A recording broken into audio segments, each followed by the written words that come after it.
There we go. Ahoy everyone and welcome aboard. I'll be your Captain Hillyan today, along with... Please, Mighty Lieutenant Drakir, at your service, and welcome back to... Zenless Zone Zero for the 21st of the main story streams. Plus, like, 13 side quests, and 1 or 2 even among that, I believe. So, yeah. This is... It is already one of our longer running series, and I hope it didn't crash here.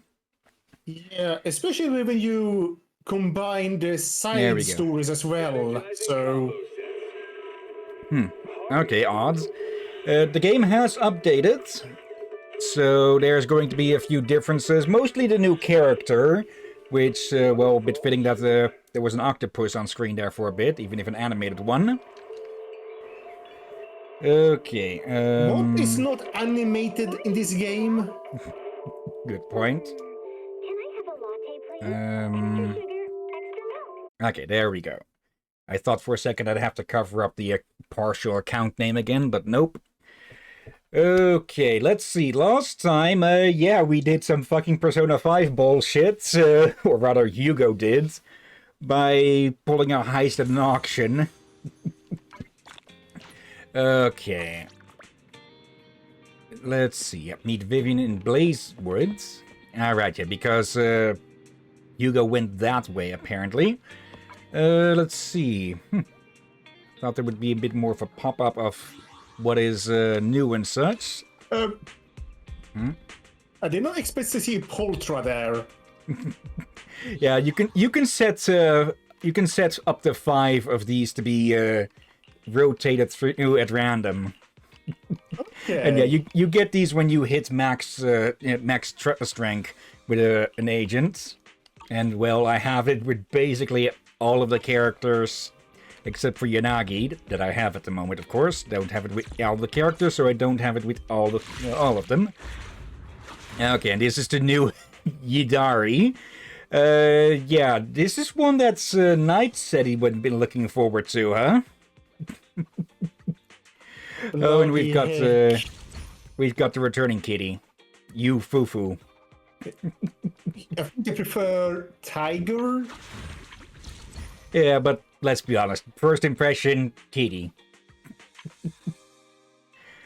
Okay, got plenty of those to pull, but for now, let's just get the store open because I keep forgetting it so many times. Yeah, and also, before I forget...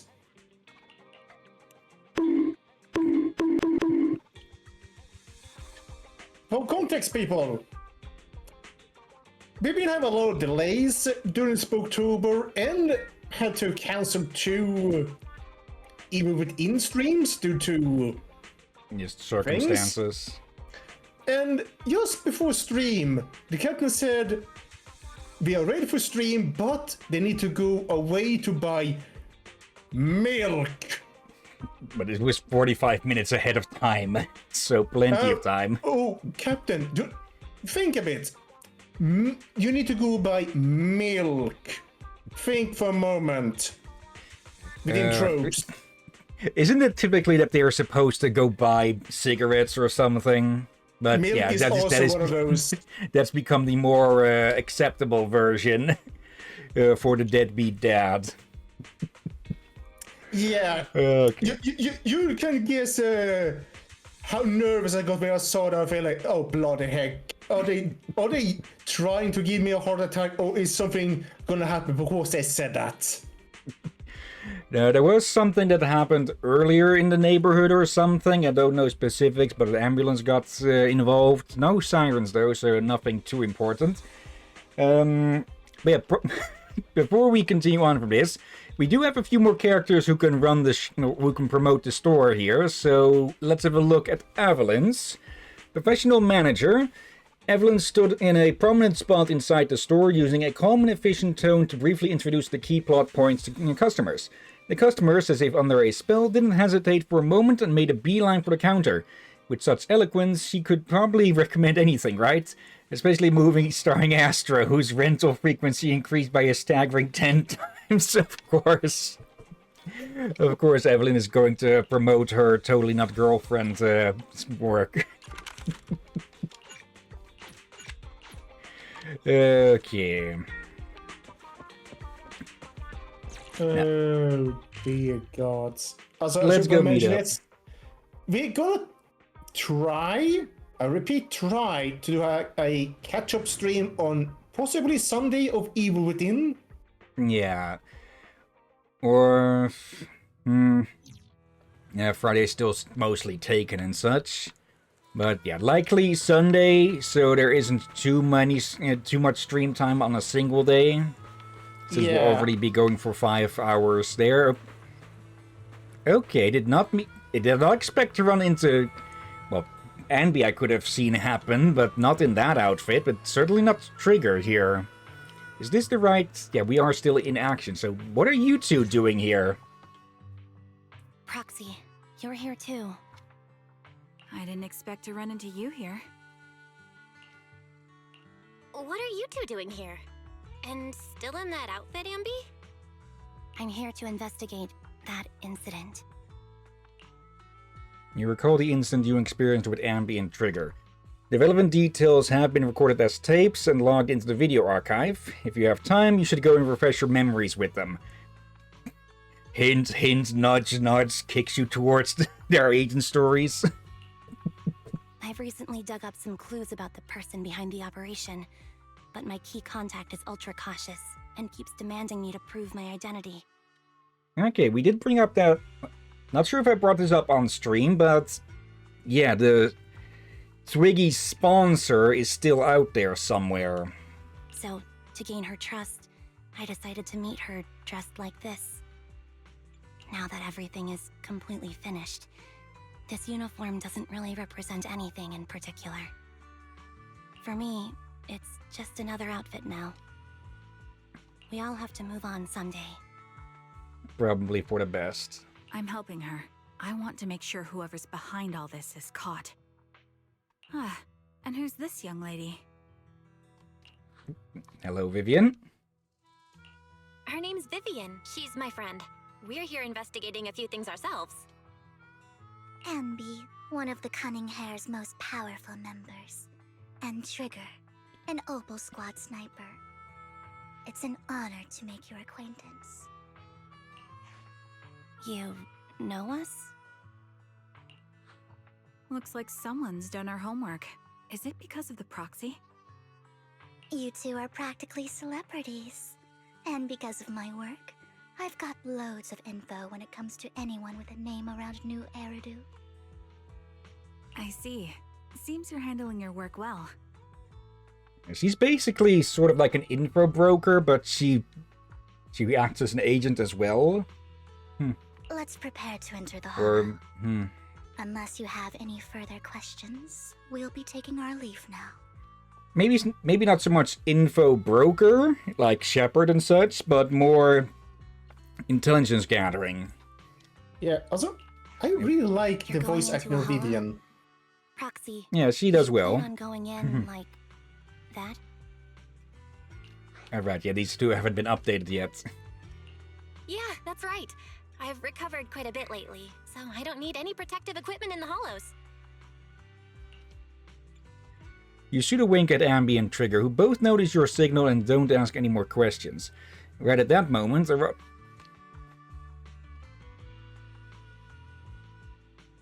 Pardon? Right at that moment, a rather familiar-looking lady appears. Wait, is it? You again. Aren't you that lady from before at the auction? Hello. I didn't expect to see you again, young lady. Okay, oop.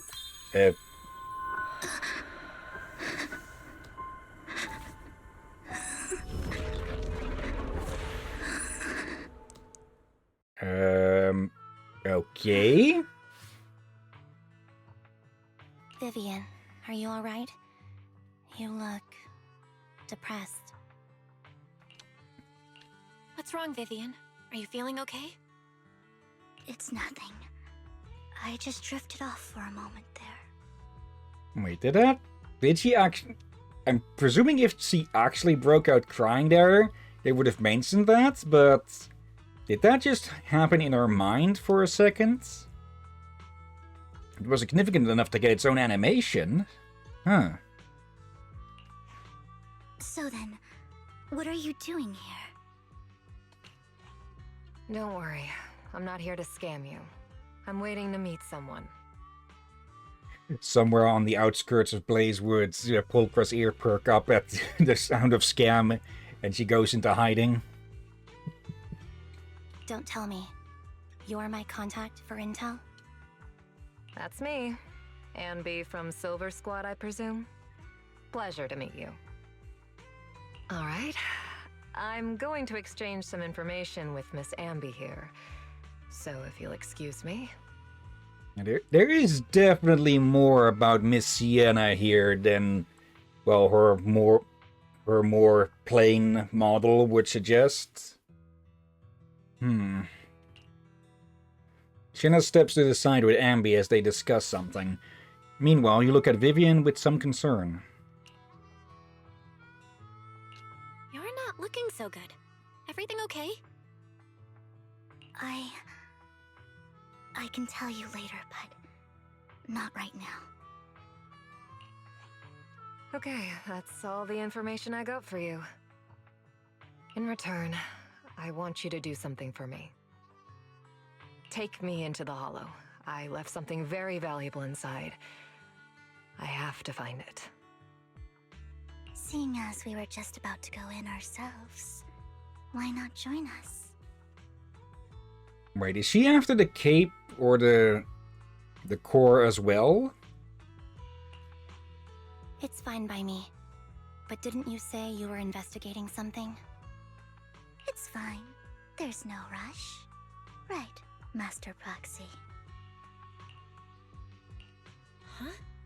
Yeah. There really is no rush. Sure, let's all go together. I get the feeling both of these cases are going to turn out to be one case, huh? It'll be safer with more people, and we'll find your missing item more quickly. Thank you. Okay. I really like Vivian's voice acting. Is there a kind I don't hear too often done well? Is either for the more calm and informative, or the ones that talk like they're more rather too posh? Yeah, this is a fine line to walk. Yeah, this is kinda... Yeah, a good line, and actually enjoyable to listen to. Yeah, there's definitely more to her than her cold exterior. I thought you didn't really like her. Proxy, you believe in fate? I don't. I see. It sounds like just like something you would say. Proxy, actually... No, it's nothing. Let's hurry and head into the Hollow.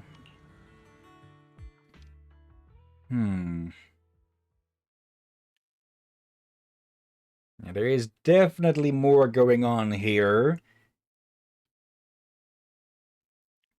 Yeah, my glasses.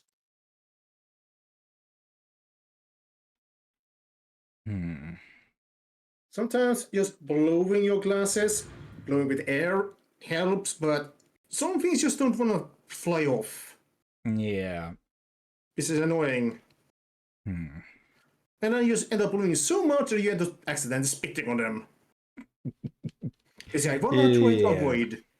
You've been there, right? So, what is it that you all plan to do here? We are here to look for something too. Something extremely important. New Eridu's future may well depend on it. Nah, I just stick to cleaning with the cloths and such.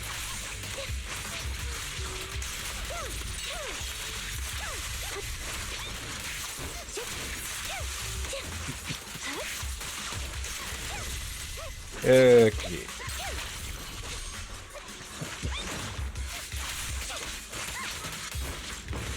Yep.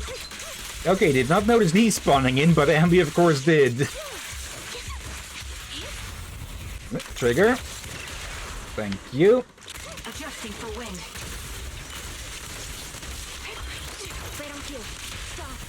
And back to Trigger. Roger. And back to Ambi.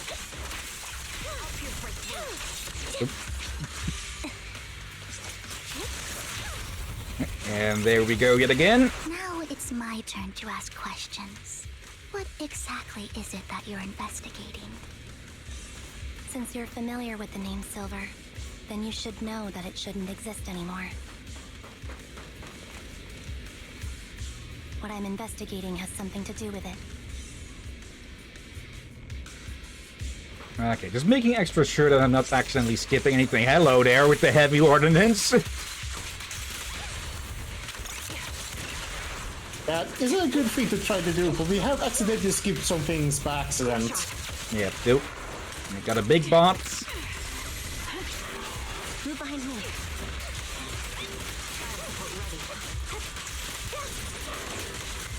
Okay. The target's weary. Copy. What you deserve. Proxy, let's use that fissure to head to the next location. Okay, this way. Oh, there we go. And in we go. Yeah. On the one hand, I want to speculate as to what the hell is going on with Sienna, Hugo, and everything else. But on the other hand, I don't have enough solid material to make anything that isn't just the base conjecture. What is it that you're looking for? A ring. I was excavating ether here before and accidentally lost it somewhere. Please, could you all help me find it? It has to be somewhere among all this stuff here. Sure, I'll start looking. I'll go with you. I'll stay here with her then. Yeah, she's not trusting her. Thanks, but you don't have to worry about me. Go ahead and accompany the others. I'm sure it'll be faster that way. And sorry for wasting your time like this. I know it might sound strange, but I'll be so happy if my daughter grows up to be capable like you.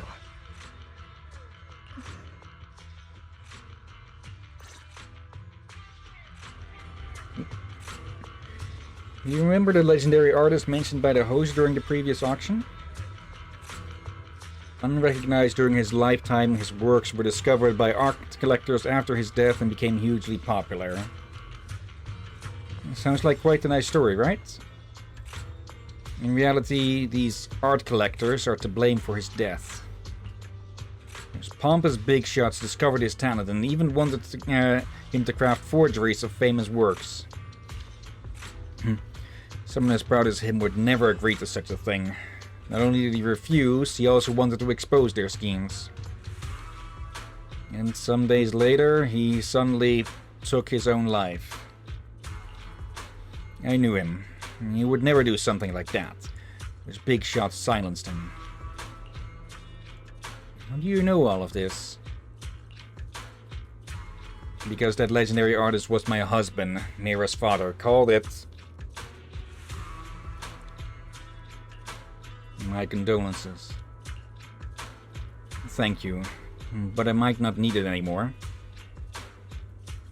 So who exactly are those big shots you're talking about? Given the circumstances, it's fine to tell you. It's the Ravenlock family. The matter I just discussed with Miss Ambi is also related to them.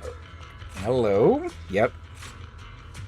The collectible you asked me to bid on earlier, I should probably return it to you. Don't worry about it. But isn't it your husband's final work? It's fine. Our bond doesn't rely on any keepsakes. And I don't need those to remember him. It's much better off in your hands than someone like Hartman's. Proxy, may I speak with Miss Sienna alone for a moment? Of course. Vivian and Sienna step aside and discuss something in private. Alright, regarding the matter of finding the ring, I'm entrusting it to you. It's my wedding ring. I would be extremely, extremely grateful to you. Okay, maybe I'm going to sound like a dick here, but I still don't fully trust her. I get the feeling she may have been used to lure us out here. You find some food left in the hollow for unknown reasons. Clearly, there's no sign of the ring Sienna is looking for among these items. Roxy, if you're hungry, I've brought some food with me. Thanks, I'm not hungry. Okay, you can't eat those even if you're starving. There's leftover food here. I don't want to imagine what's inside the bag.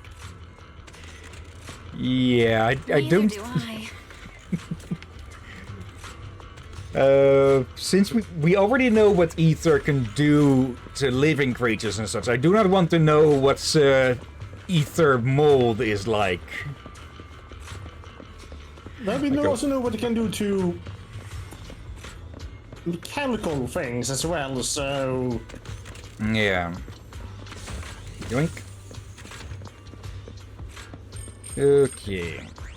You find a plush toy. After squeezing and eating it thoroughly, you realize it doesn't have what you're looking for. No one would hide a ring inside the stuffing of a plush toy, right? Don't worry, there's nothing inside. And we're gone through it.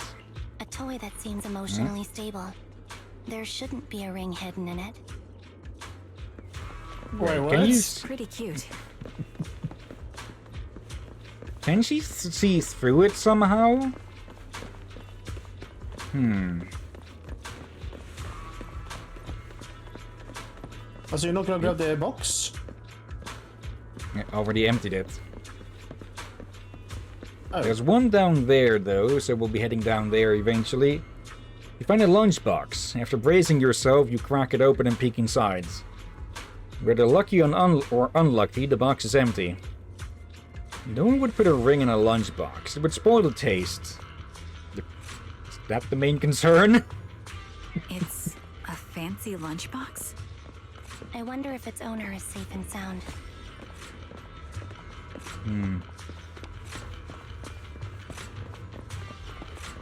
Probably not. Then again, the outer ring hollows are more generally frequented than the new Eridu ones, I believe. You find some scattered oil barrels. After careful searching, you find nothing resembling the ring inside them. Does Sienna actually want to find this so-called ring? What do you mean?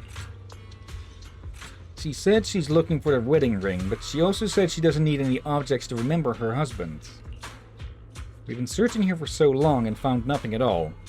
And she didn't care to have the artwork returned to her, so she doesn't seem to be doing this for money either. Which just strengthens my suspicion that she lured us into a trap for this, or a distraction. Maybe the ring never existed in the first place. It was just an excuse. Let's go back. Oh. What's wrong, Vivian? You seemed worried for a while now. Leave it to me, Andy. I'm worried about Sienna. Her location should still be safe.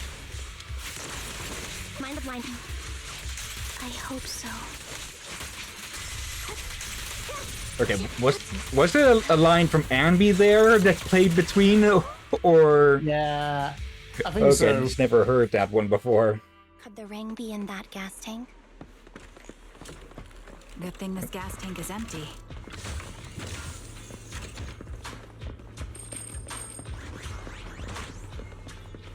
Yeah. So much for it being safe, huh? By the time you return, you discover Sienna with her eyes closed peacefully. Her vital signs are gone. What happened? I guess this was her final scan. Shortly before, There's There's one thing I must remind you. Your time is running out. I'm not sure how you can tell, but you're right. I'm going to die in here. That's my plan. I'm very sick and don't have much longer. If I try to get treatment, it'll just be a burden on my daughter. So I scam my way through a bunch of physical exams and managed to take out a hollow corruption policy through Ravenlock Insurance. Once some time has passed, could you please take my corrupted body out of the hollow? That will secure a generous compensation package for my daughter. It's only what the Ravenlocks owe me. A pity, yes. But it's the only way I can squeeze it out of them. What makes you think that will help you? I just trust you will. I'm just awfully sorry you had to get involved in this. But it's something I must do. I have to leave something behind for my girl. I have to give her a chance at life. If it's okay, could you also please pass a message to Mira for me? Tell her, don't worry. Even if Mommy's body is corrupted, withers away, and turns to dust, my love for you will always be there. Thank you. You're a good kid.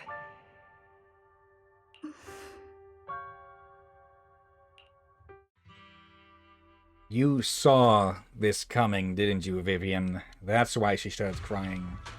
She has some sort of limited precognition or something, maybe. And yeah, she was just playing along. After saying this, Vivian falls silent for a moment. She was betting that we'd help her. So, you were aware of this the whole time? Yes. Because I saw it. Vivian falls silent for a moment, as if recalling the memory of back when she shed tears in front of Sienna. Okay, so she did actually cry, and it wasn't just in her mind or something. It's a bit odd that no one just asked, why are you crying all of a sudden? You might not believe me, but I've had this ability to see the future since I was a little girl. But the things I see are always something bad. Plagues, deaths, disasters. That's all I've ever been able to see.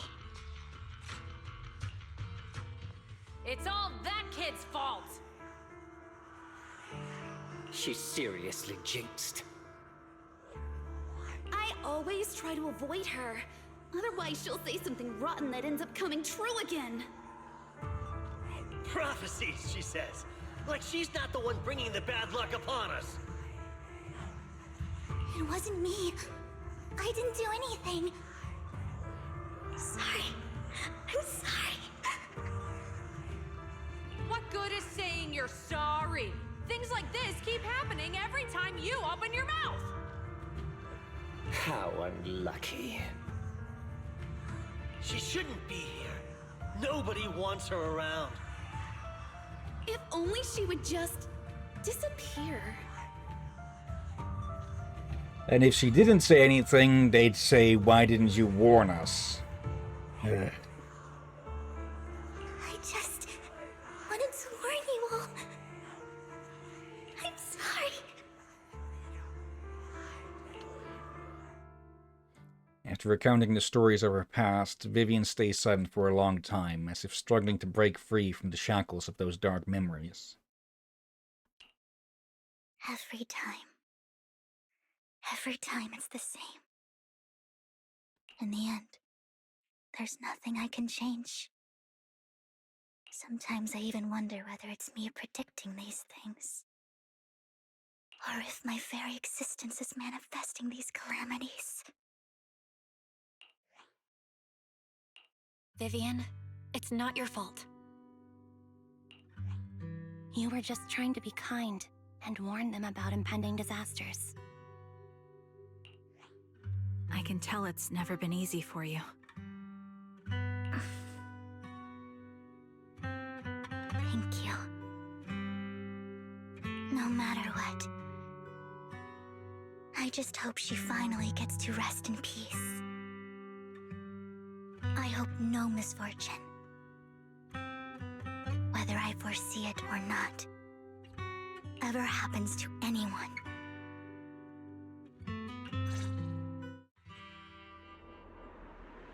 Yeah, other people's inability to accept reality is not your fault, Vivian. So, Miss Vivian, do you always cry when you have a prophecy? Yes. Every time a prophecy appears, I can't help but shed tears. I used to wonder if I could just hold back my tears, then maybe these bad things wouldn't happen. But I just can't do it. No matter how hard I try, I just can't. You're being too hard on yourself. Vivian falls silent for a moment, seemingly unwilling to continue the topic. Sienna said that the compensation from the Ravenlock's family hollow corruption insurance is enough to settle her daughter Mira for life. Though it's hard to imagine a notoriously stingy Hartman engaging in such a money-losing business. Maybe he wants to improve his reputation. There was something about some sort of insurance fraud thing that we overheard while we were tailing him, I think. So, wait, could that be... I thought it would be more like a construction thing or such, but if they're scamming with life insurance stuff... Ugh. Yeah, I think so too. Actually, there have been rumors that the Ravenlock family had fallen out of favor with Tops for a while now. That's why they're becoming so desperate, afraid of being abandoned by the mighty Tops. Yeah, my idea is that the Ravenlocks are trying to, or at least the head of them, is looking to topple Tops. Out of spite or vengeance or whatever self-important reason. Sienna is actually a skilled intelligence broker. She retired from the business a while ago. And you see, no wonder she was able to gather classified information. She said she tried many ways, but everything was useless against the untouchable Ravenlock family. She still couldn't avenge her lover. But I believe everything she did was meaningful. The same goes for you, Miss Vivian.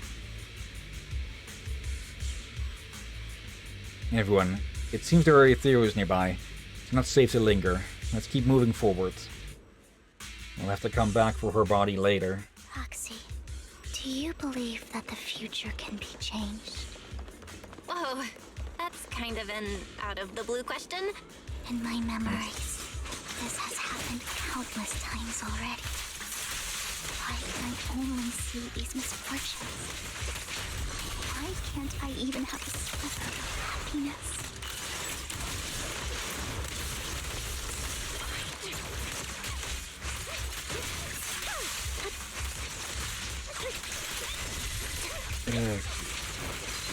Yeah, getting into some heavy topics today again, huh? Yeah. Good. I've said it a few times, off and on screen, I believe. The treasure that we're looking for is up ahead. But as colorful as this game is, it does hide a very dark underbelly, huh?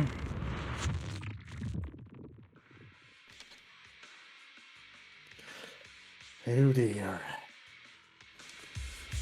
Oh, here again. Bring out the mechs now, huh? Ether vision activate.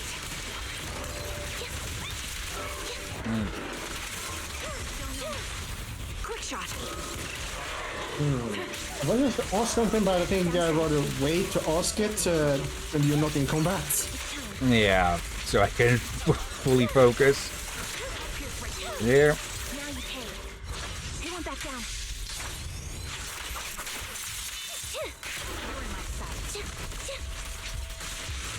Probably should have saved that for, well, when it was stunned, but oh well.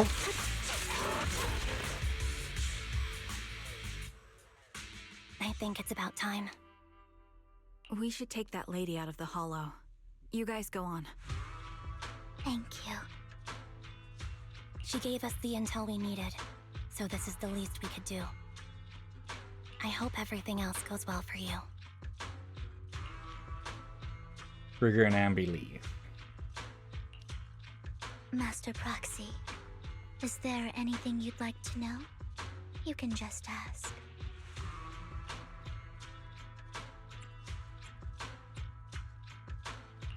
I'm curious about your story, Vivian. But we can talk more once you feel ready. Don't worry, I can wait. You're the first person to ever say that to me. I'd be happy to share my story with you. These premonitions I see are not within my control, and they always come to me in a flash, like a flood of images in my mind. Like a sort of seizure or something, though not enough to, well, bring her down. Most of the time, I see death, disease, accidents, and disasters. Of course, there are also some non-fatal mutilations. But every time, without exception, they end up happening. And I can never prevent or change them. That's all I have to say about it. If that offends Master Proxy and you don't want to hang out with me anymore, then I can understand. Why would I be offended? That's just who you are, Vivian. Besides, we're friends. Then again, Belle makes friends very quick, huh? I've always considered this ability as a curse. Half joking here, but probably like 60 to 75% of everyone on 6th Street, everyone, as in everyone who lives there and such, or just passes through, probably falls within Belle's circle of friends. Though at that point it's probably more like an amphitheater of friends.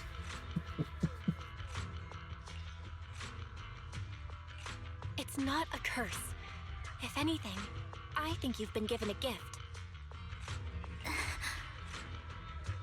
Thank you. Really. Well, it's getting late. Bringer's belongings ought to be around here somewhere. Let's take a closer look. Yeah, we lost... Yeah, I'd forgotten this from last time, but yeah, we lost Hugo's trail. So we were on the trail of Bringer's items. And yeah, we discovered that he wasn't swapped out, he wasn't changed, but he was converted by witnessing, well, something that healed him.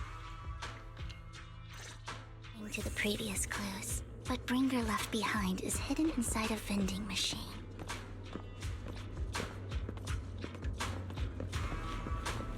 Gotta say, I do like the looks of the vehicles around here, blocky as they may be in some bits. Okay. Okay, machine, spill the tea about Bringer. Because it's a tea vending machine.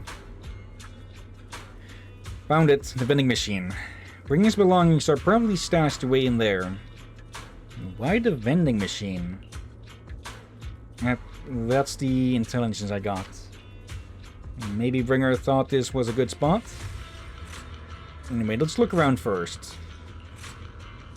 You search the vending machine up and down, but find nothing. Looks like it isn't in here. Okay, another one then.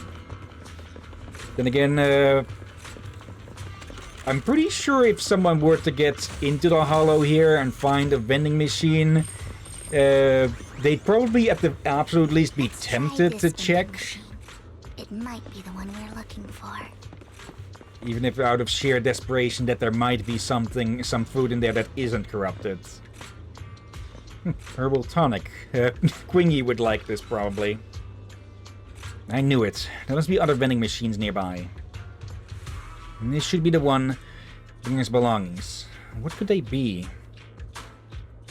You search the vending machine in front of you thoroughly? Still nothing. Strange. There's nothing in here. So...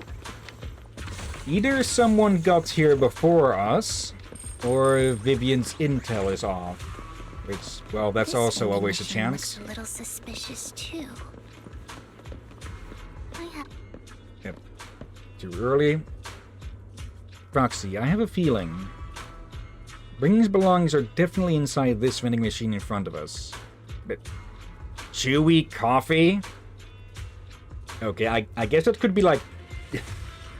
coffee-flavored taffy or something? It's probably that. Is this your prophecy? No, I've never predicted anything good. Anyway, let's search it thoroughly. You carefully search the vending machine and still find nothing. Just as you were about to give up, you kick the vending machine by accident. Where a drink would normally roll out, a worn-out notebook appears instead. This is what we've been looking for.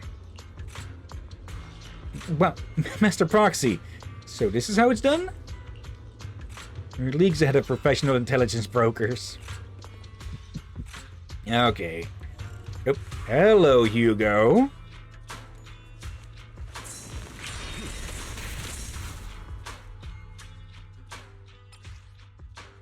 Okay, Bringer's notebook, old and worn looking. It seems to have a lot of locations of interest marked down.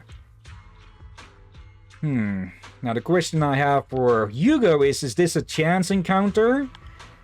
Or was he after this as well? Or following us? This is it. This notebook is what Bringer left behind. Then again, the only one so far who's been able to sneak up on Anby was Rena. And that's because she floats, so she doesn't leave. She doesn't make footsteps. But I don't know what these markings on it mean. You and Vivian flips through Bringer's notebook together, ignoring the surrounding danger for some time, until the shriek of an ethereal suddenly rings out nearby. However, a moment later, a strange yet familiar figure materializes to block the ethereal, disposing of it with ease. Well, hello, Master Proxy. It's been a while. Okay, honestly speaking, this would have been more of a surprise if they hadn't shown that little cutscene. Oh, don't give me that scandalized look. I did just save your lives. I would have protected the proxy even if you hadn't appeared. I'm sure of it, but I happen to be in the area. Worry not, dear companion. I have complete confidence in your strength. Hang on, did you say companion? So you two know each other. Apologies. I didn't have a chance to mention it before. I'm actually part of the Phantom Thief Syndicate, Mockingbird. That's right. I was only able to slip in during the auction thanks to some help from Vivian backstage. So, the whole time, you were only bidding on the collection so you could get backstage and mess with things? I warned you before. You can't rely on appearances. Then again, these two do share a lot of color scheme together, leading towards the purples and whites. Though, with Hugo, it's more the inner, not so much white as more like, I'm not even sure what to call that shade of blue. Don't worry, Master Proxy. We don't have any ulterior motives here. As you've probably heard, Mockingbird is a renowned Phantom Thieves syndicate in New Eridu that, despite its longevity, has managed to maintain the secrecy of its members' identities to this day. So, disclosing our identities to you is essentially the highest sign of good faith that a Mockingbird Phantom Thief can show. But Lycon said that you're very dangerous and we should be careful. Then I imagine he's also told you about some of our past. And I'm sure you know that in a complex situation like ours, you shouldn't listen to either side over the other. It depends on if both sides have proven themselves to be trustworthy, and well, we trust Lycon. Guess we mostly trust Vivian, but Hugo is still a 50-50 on that, huh? Mockingbird's purpose is very simple, really. To form long-standing and cooperative relationships with outstanding proxies, like yourself. We need your abilities. Before you make any decisions, please allow me to briefly explain the concept behind the Mockingbird Syndicate. We all know there isn't anything in this world that's fair. A prime example being the uneven distribution of wealth. People from tops splurge on luxurious collectibles, while the poor have to gamble with their own lives just to get by.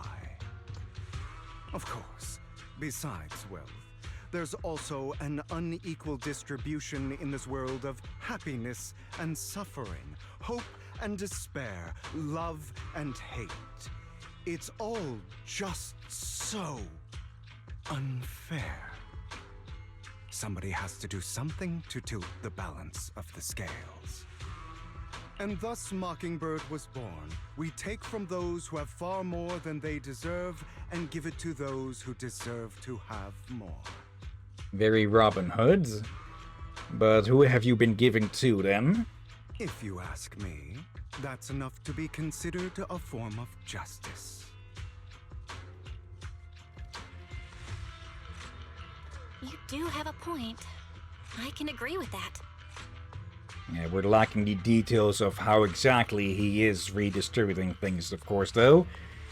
And, well, we know from Lycon that Hugo's hands here aren't exactly clean. Thank you. I knew if anyone, you'd understand.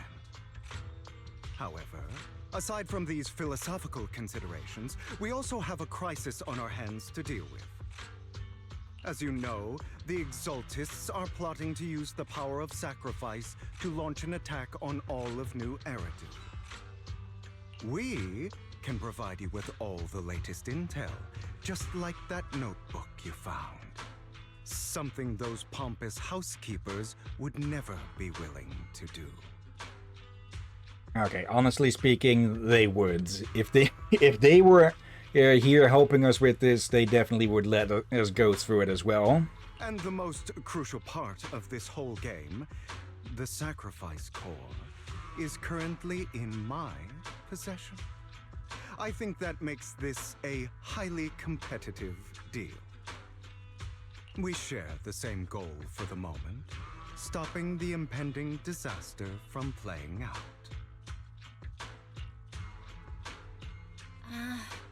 I need some time to think about it. How about this?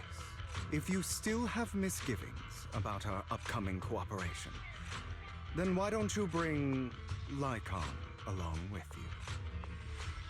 Okay, good point, but 100% you two would come to blows again.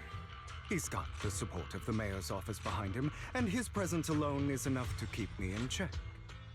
That would put you more at ease, right? Of course, you're welcome to bring some other friends along, provided they aren't from public security or HSO. And here I was just thinking about bringing Miyabi. Well, if you're willing to let my friends come along, then you've got a deal. Great. It's a deal. By the way, Proxy, this is for you. Fancy collectible. A collectible gifted by Vivian. It looks like an expensive and exquisite piece of art, but it seems hollow inside. Might that mess with its value? This is definitely holding something. Consider it a souvenir commemorating our first time working together. For now, we'll carefully look through the contents of that notebook. I'll contact you if anything comes up.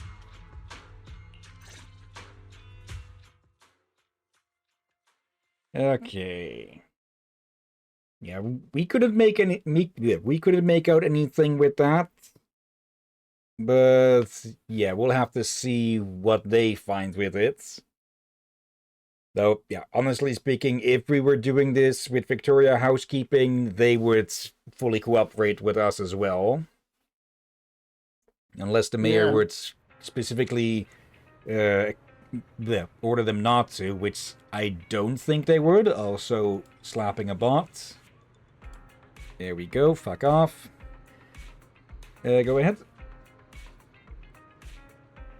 Yeah, like, Hugo says a lot of good things, but he has proven that he is willing to go a bit too far for those ideals. A bit too eagerly.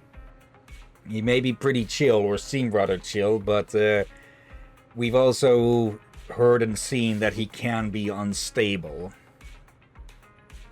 Let's see. After leaving the Hollow, Hugo and the others return to the video store.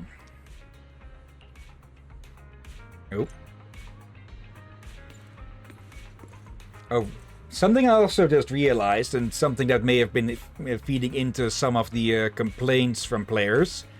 Without using EOS, we're basically cut off from Fairy. So that's that may be a bit of a problem. Unless I have access in another way?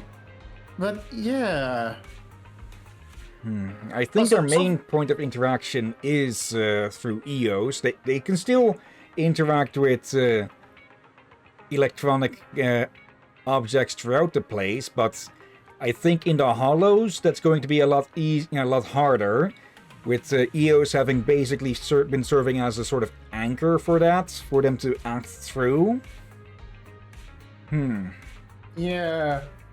Also, before I forget, should we try to start tomorrow's stream 1 hour early? Like we do with Zenless? We can give it a shot. It's not my turn to cook then, but maybe I can convince everyone to have dinner earlier. Also, for those curious, chili is what I made. Which kind of chili? Let's see, what? Just minced meat with chili con carne mix in it and such for burritos. I was fearing you would say that. We will quarantine your room later. Oh wait, that would probably kill you. But yeah, maybe I'm just cheap with food taste and such. But yeah, as long you can go with cheap ingredients, as long as you don't cheap out on the spices and such. Because that's typically where most taste comes from. The rest is mostly texture. Yeah, no, that means you should probably be okay with eating escargot. But that's the same thing. Yeah, I've gone off on that multiple times already. Yeah, but let's be honest. If you're forced to eat snail and bugs, you're spicing the fuck out of that. Yeah, you would at least try to do something about it. Like, sure, they're edible, but you would at least want to make them as tasty as possible with what you have. At least try to.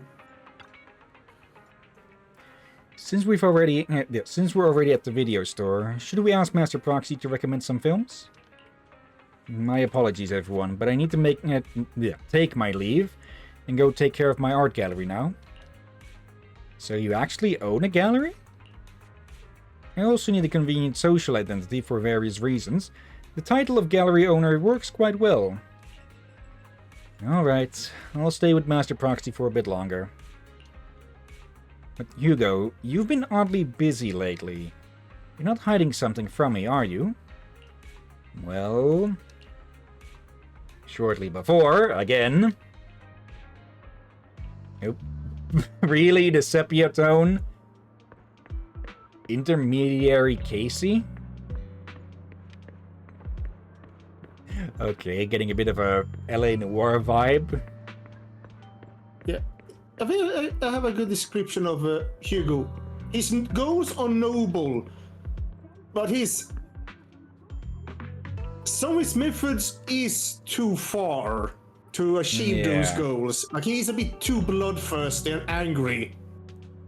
Unless we're missing context on that case. And for now, let's talk with Casey. Well, if it isn't our dear collector, Mr. Hugo. Long time no see.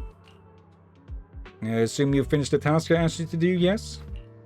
Done as promised. I've already found buyers for the goods you gave me. No shortage of big names among them. Of course, I've also recommended your gallery to them as instructed and spread the word about it in the circle. But getting rid of all this exquisite stuff so suddenly, you're not in trouble, are you? If you have funding issues, I'm also your guy. I've got friends who offer loan services. Thank you for your concern, but my cash flow is very healthy and I have more than just you as my middleman. In essence, I'm just looking to boost my gallery's reputation in the scene. I see. Those rare pieces in your collection definitely caught a few eyes. I'm sure they're all looking forward to collaborating with you. Thank you for the kind words. Alright, it's getting late. I should head off now. See you next time. Now, time to find that guy. Yeah. I remember him mentioning that he would dress up in something more presentable this time. Okay, that makes me question what they were dressed up in last time. And I get the feeling they're not going to be presentable anyways. Yeah, and I suspect Hugo does not like loan sharks. Yeah. And no one does. Yep.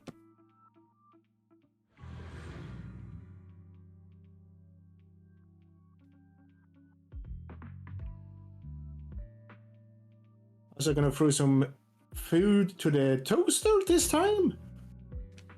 Okay. Okay, find the well-dressed informant.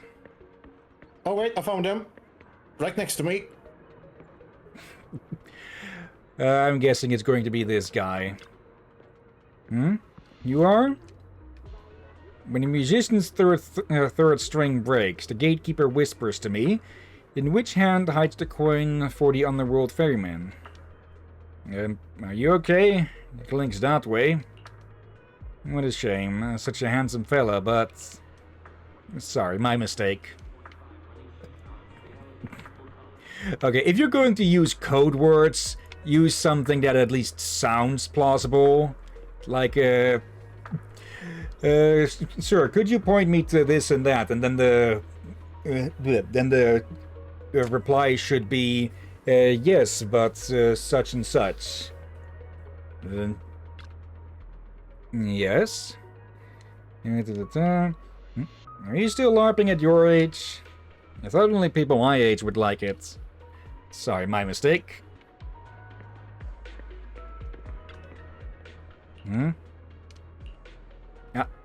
left hand holds death, the right hand holds deception, but the raven has already flown away with the answer.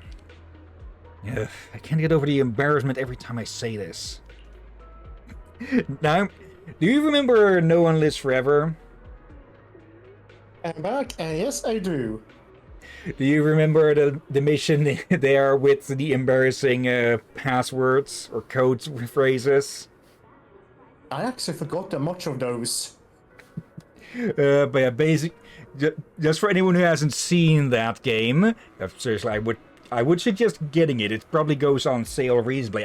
Actually, I've heard words that Night Dive, or one of the other studios that has been remaking or re-releasing old games recently, I heard they may have gotten their hands on the license for No One Lives Forever, so I'm thinking next year we may see a remaster of that. Yeah, we still have a little remaster you need to play, like Soul Reaver. Yep. There's also the Tomb Raider ones that I'm actually somewhat interested in. They're currently 50% off about. I may actually get it, but I'll have to check my funds. Wait, more remakes? Yeah, 1, 2, and 3, and now there's also 4, 5, and 6 Have you bundled played in some of them? trilogies. The originals, I have played some of them. I'm not sure if I've ever managed to finish any of them. I meant about the ones we streamed. I know we streamed Tomb Raider. Oh, right, But yeah. which one did we stream? The 2013 version. Okay. I do still want to do that trilogy as well. The Survivor era, I think most people call it. I will fully admit that originally when I played through that trilogy, the second and third one didn't catch me as much as the first. But yeah, maybe on a second playthrough it'll capture me more. I'll just have to find a spot to put it in since we already have a decent amount planned out. Yeah. Okay, back to the game. It's quite poetic, isn't it? The meeting with Hartman has been scheduled. We'll be waiting for you in that same private suite. Or should I say, waiting for Hugo, the renowned collector and gallery owner. Thanks, I knew I could count on you. Still, I have to ask, you're not looking to make the Ravenlocks your enemy, are you? And if I say I am? Not like I can stop you anyway. You've already caused a scene at the auction. That robe of hero stunt. I can't believe you came up with that. Hartman's been on the move lately. That organ trafficking case from before is linked to him too. I also heard that they're dropping big money on some kind of drug research. Yeah, we're just getting a bunch of loose ends tied together for this, huh?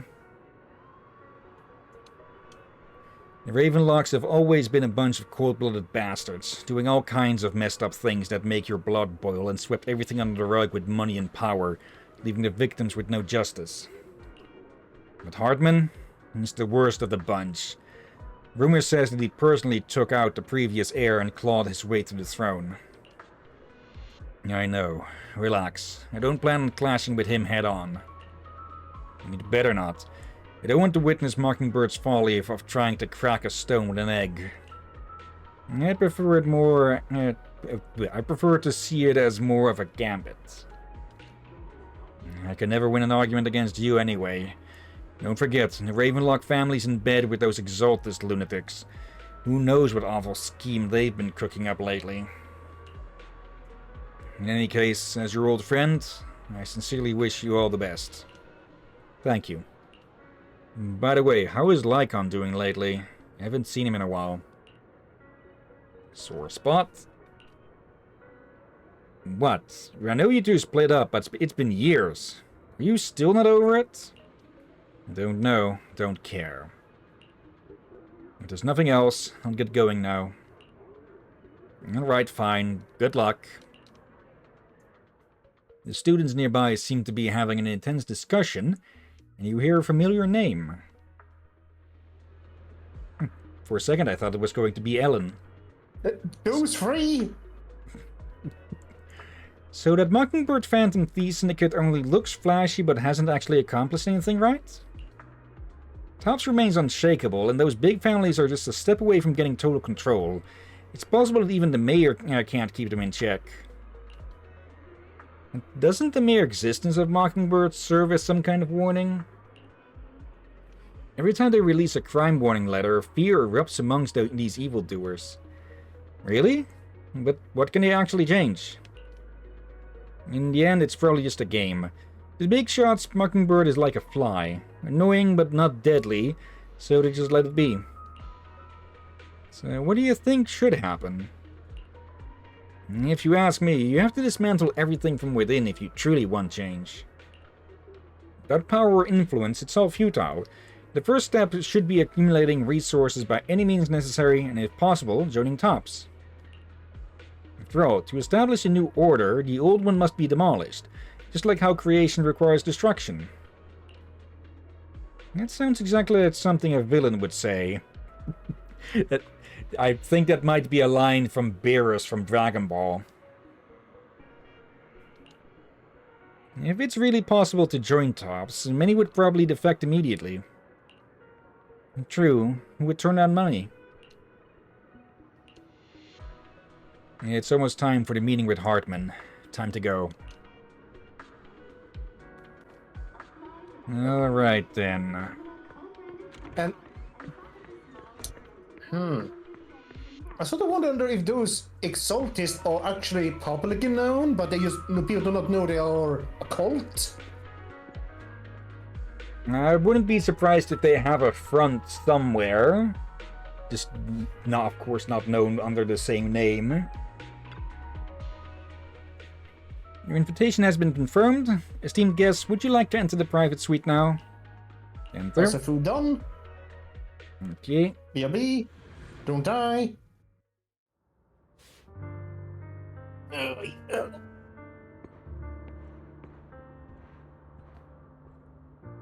Let's see.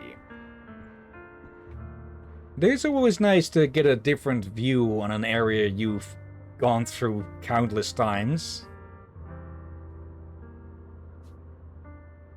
Okay.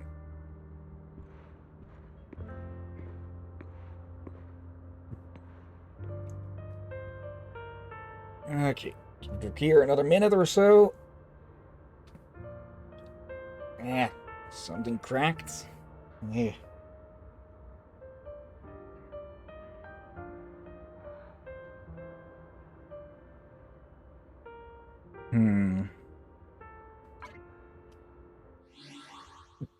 Yeah, knew it.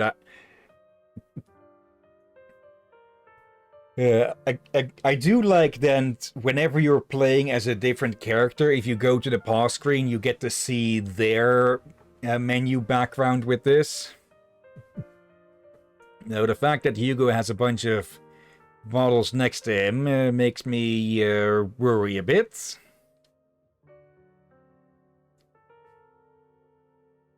Let's see. May as well convert a few of these.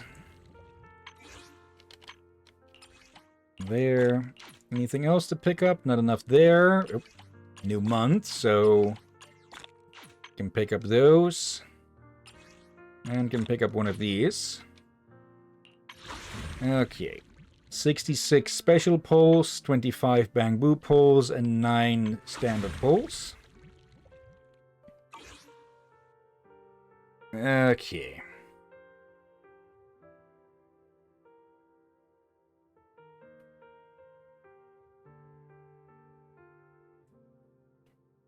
Yep, that's that's the totally not Space Needle in the background.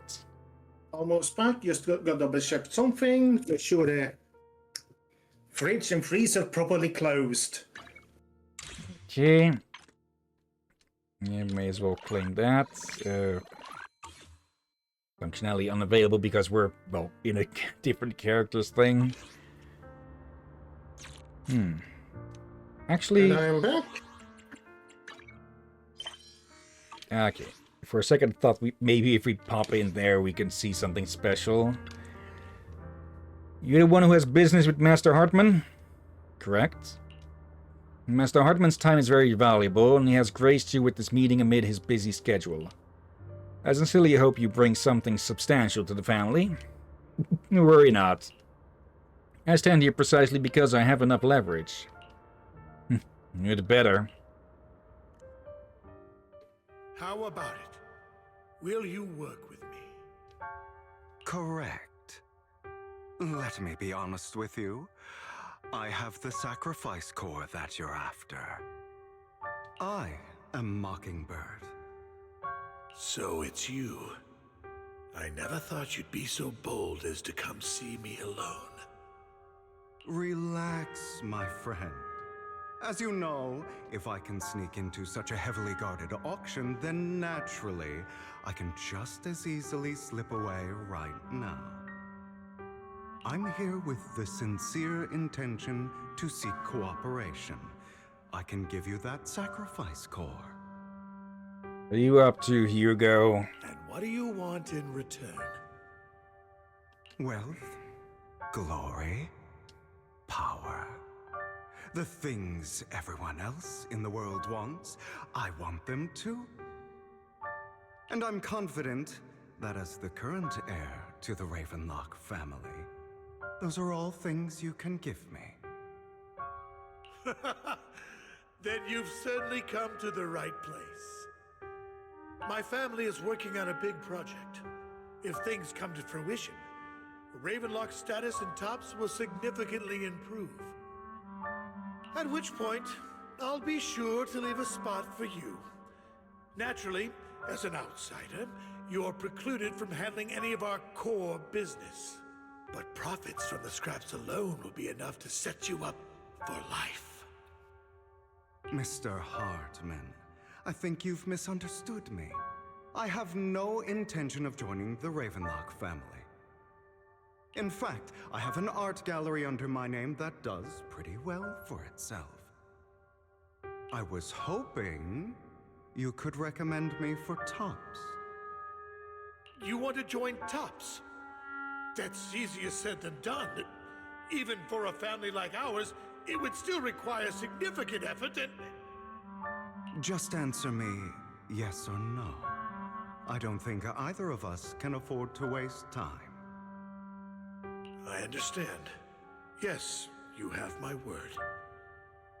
A word that's likely not worth much, huh? But in exchange, you'll have to give me the sacrifice core first. And the moment he has that, he stabs him in the back. I'm sorry, but I'm afraid I can't. I've already hidden it somewhere safe, a place nobody else but me knows. You don't want to put all your chips on the table when dealing with Tops. I know that far too well. Then that means I also need to keep an eye out when working with the infamous Mockingbird, right? Mr. Hartman, I should remind you that I stand before you undisguised. Coming from a phantom thief who's never publicly revealed his identity, shouldn't that be sufficient assurance? If I betray you, then you merely need to lift a finger to wipe me from the face of this world. Yeah, I don't think that Hugo has any intention of letting Hugo live. They'd be able to tell the tale. You do make a valid point there. In that case, you have a deal. I appreciate your trust. Why don't we celebrate our new partnership with a toast?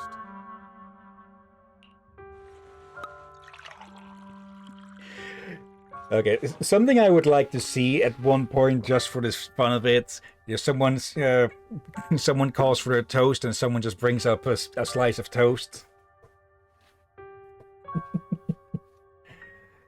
Hartman calls over the waiter and pours out 2 glasses of some expensive-looking deep crimson liquid. He lifts his glass and nods to Hugo before draining it in one gulp. Hugo flashes a smug grin as he follows suit and takes a gulp.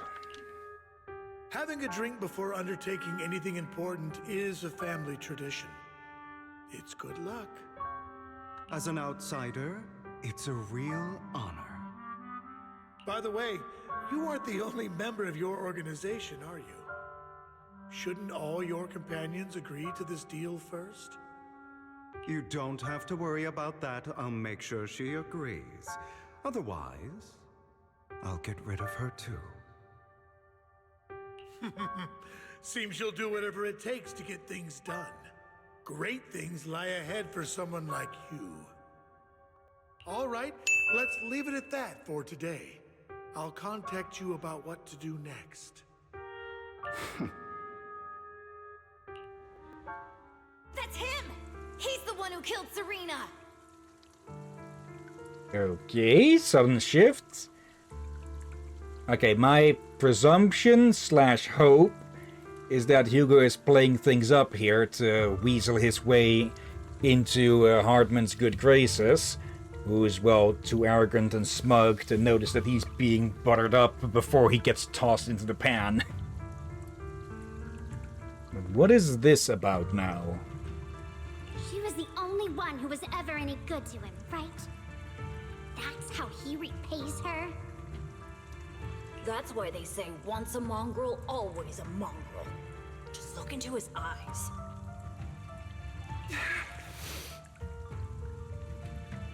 Father! We have to punish him! Serena had been ranking ahead of him. Hugo must have poisoned her water so he could pass her. Ranking? Pure evil. Typical for an impure bloodline. He should have been kicked out ages ago. Okay, calling it right here. Frame job by one of these little fucks. Hugo, did you do all this? Yes, it was me.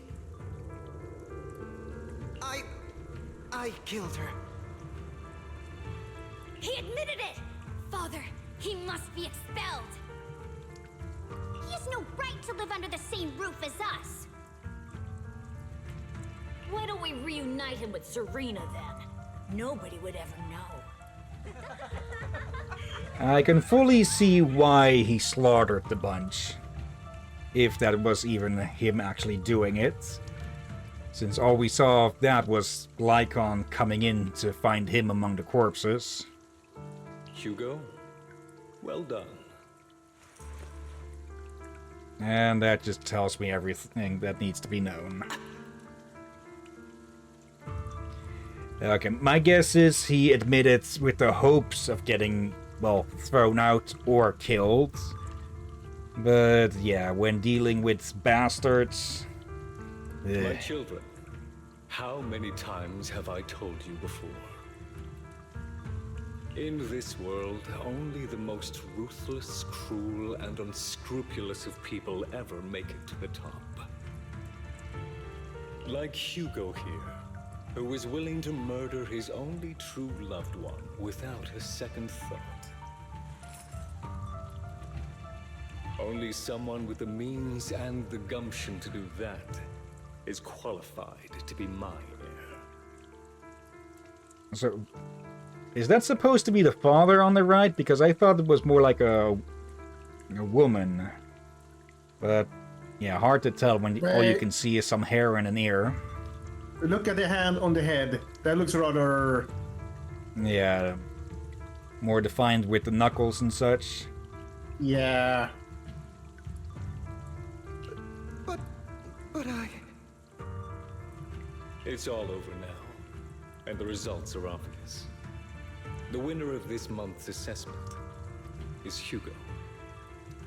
Yeah, this bastard is having a fucking relay race. No, not even a relay race, but... I forget the specific word for it, but you know those races where each round, the one in last or the last couple of racers and such are dropped out and such. Sounds like this fuck is doing that with his children. As for the rest of you, go to the usual place for the punishment you deserve. But Father, before this, I was number one. As I've told you before, there's only room for one winner in this family. You're still a loser, even if it's by the smallest margin.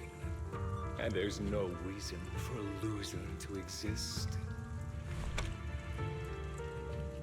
This is all for your own good. Do you understand? Go on now. Receive your punishment for the sake of the family. Yeah, I'm going to need to slap a big warning, that big trigger warning for, yeah, various forms of child abuse on this.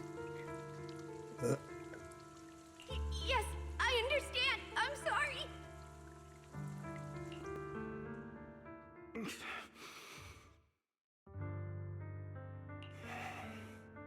That really brought up some unpleasant memories. It won't be long. Soon, it'll all be over.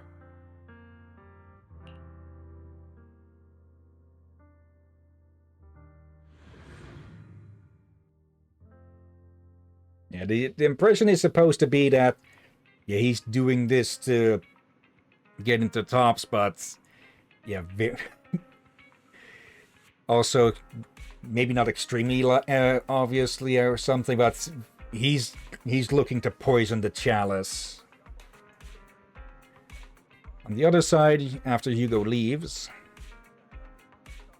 Proxy, you look like you have something to say.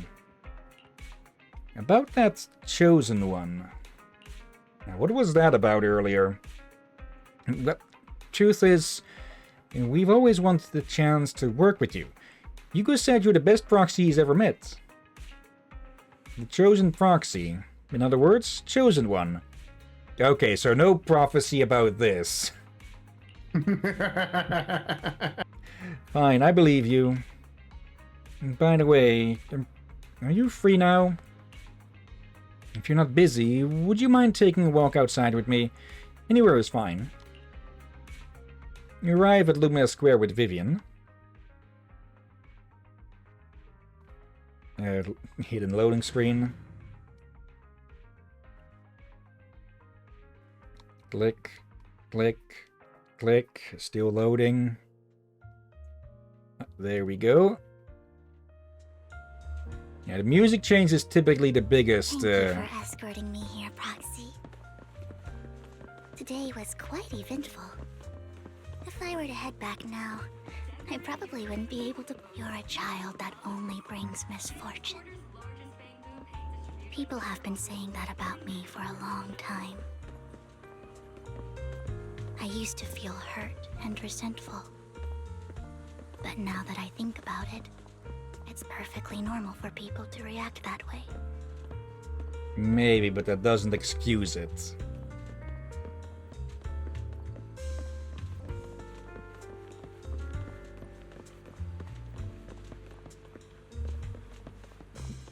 Okay, I thought for a second her name was Nada. Which would have been an interesting name. As Vivian just bonks her head into the monument. Why do I only predict suffering? If I could predict happy things, joyful things, would people like me a little more? Maybe. Fate truly is set in stone.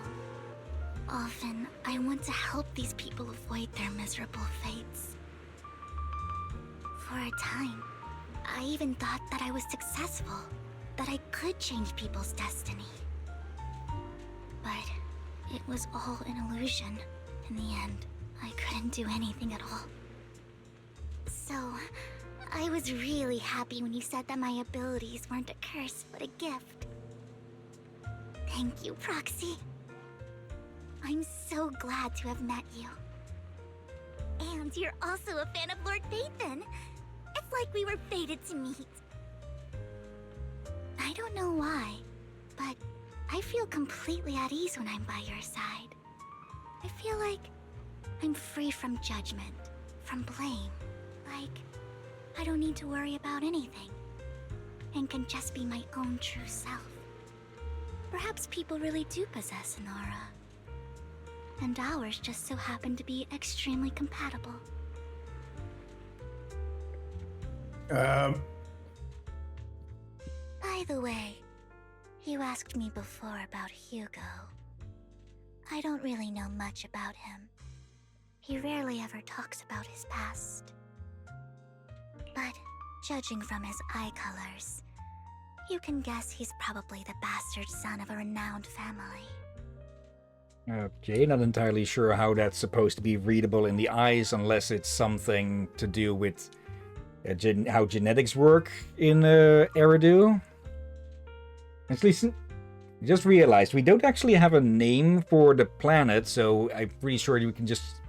I'm pretty sure this is just supposed to be Earth, but I'm guessing for simplicity we can also just call it Eridu until... well, something more specific gets said about it or something. Eridu is also having both... referring to the world/planet as Eridu as well, when we already have the Eridu region here, sort of, to be said. That probably would get too confusing, so yeah, let's just stick with calling it Earth and the Eridu region here. Yeah. His mother was very worried about his different colored eyes, and even wanted to get rid of him at one point. But then his family offered a huge price and bought him off his mother for some reason. Okay, you'd think they would more likely want to get rid of him. But I guess they could have wanted him as one for the quote-unquote true children to, well, the best to, well, pick on and bully. And just like that, he moved from a leaky and drafty boarding room to a luxurious mansion. But he's also mentioned that the extravagant home is actually like hell for him. I think it's probably because the family treats him terribly. Okay, I think she is in part speculating here. I digress. He ran away and ended up meeting Lycon and his master. After that, they formed Mockingbird together and experienced a rare period of happiness. Until Lycon's betrayal. So, what's your take on Hugo? I imagine I would still be wandering around now if I had never met him. To me, Hugo is just like an older brother. I've always felt as though he's carrying some heavy burden with him. But that's a secret he's kept to himself. Something he'll never tell me. Sometimes when I look into his eyes, I can feel that he's really struggling with something. Even though he may say some extreme things, Hugo really isn't a bad person. I think one day he'll tell me his secret. Until then, I just have to wait. Wait and trust him. After chatting for a while, you say goodnight to Vivian. It's getting late. Time to head back to the video store and get some proper rest. Nope. Next day? Or just coming back?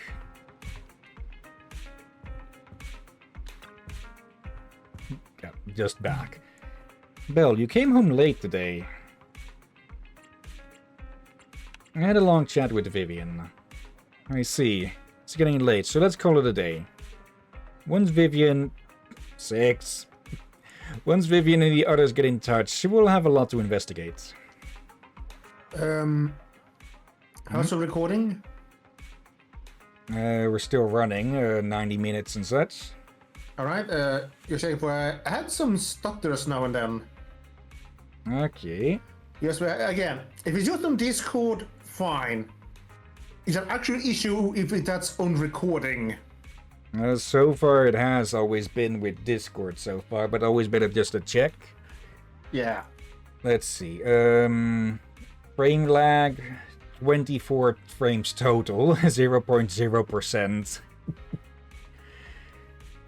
Well, Vivian has contacted us. She said you'll be investigating the Hollow tomorrow.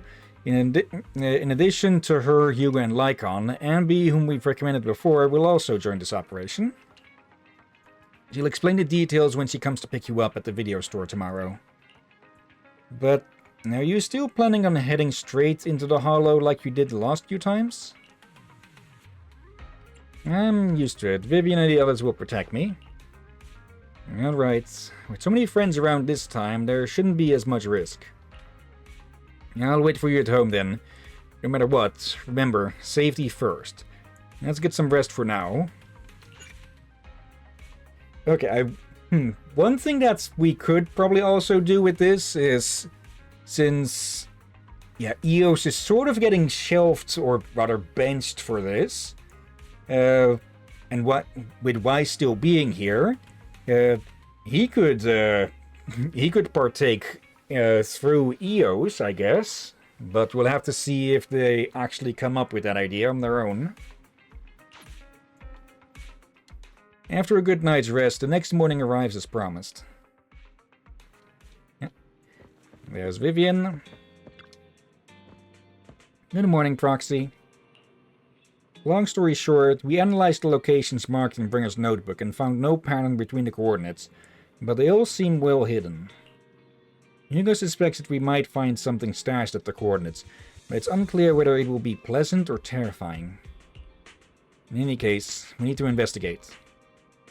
Our destination today is the Ballet Twins. Let's head there together. Okay.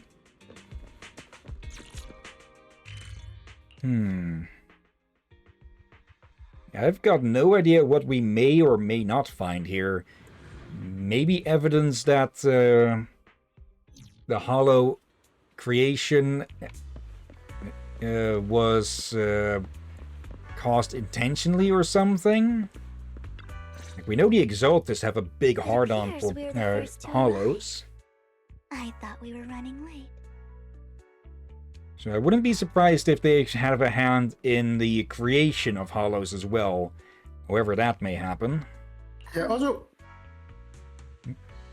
did you check from last time if you had missed something from the other account? Something Right. exotic thing? I forgot to check that, but I can check that right after this then. Alright. I don't write a think note. so, but yeah. Let's. Also, there was that event, that social event with Seth that I mentioned. Apparently, that had ended up in one of the intermission recordings. There's pen. There is paper. Let's see. Check for story gap on second account. There. But yeah, that was already on one of the videos. This might sound weird, but it's nice to think about getting to work with you from now on. I don't really know why that makes me feel so happy. Oh! It's because we're fellow fans! Anyone who likes Lord Phaethon can't be a bad guy. I wonder if it's just going to get joked on that everyone just seems to like the proxies, or if it's going to turn out that there's some sort of reason for it. I'm presuming it's just going to be the first, because the second would raise some ethical issues potentially, even if they'd somehow be causing it unintentionally. Yeah. For sure. Of course, Lord Phaethon is the greatest there will ever be, but you're definitely the best proxy I've ever met in person. Hugo told me before that you're really skilled, and he said we'd get along great. I never expected he'd be so right. Oh, by the way, would you like to come by my place if you have time later? Moving fast, Vivian. I have a huge collection of Lord Phaethon merch. Wait, what? Wait, there's merch? Phaethon, Lord Phaethon doesn't have any merch out there, right? I mean, we don't even know what he looks like, for starters. It's all my own original merch, like screenshots of old internet comments. I print them out and turn them into postcards. Okay, are we actually going to see postcards of our comments and replies on the internet there? Actually, no, that would... They don't know that the Captain Hillyan account is the new Phaethon and such. But, we'll have to see. Lord Phaethon's used, the music playlists they recommend, I've organized it all. I'd love to show it all to you if we get the chance. Well, I appreciate the thought. Speaking of which, what's taking those two so long? Hugo said he had some preparations to do before entering the Hollow. I wonder how that's coming along. Got to some rooftop where those two are trying to strangle each other. That doesn't explain why Ambi is missing. Okay, we're going to check the nearby burger joints.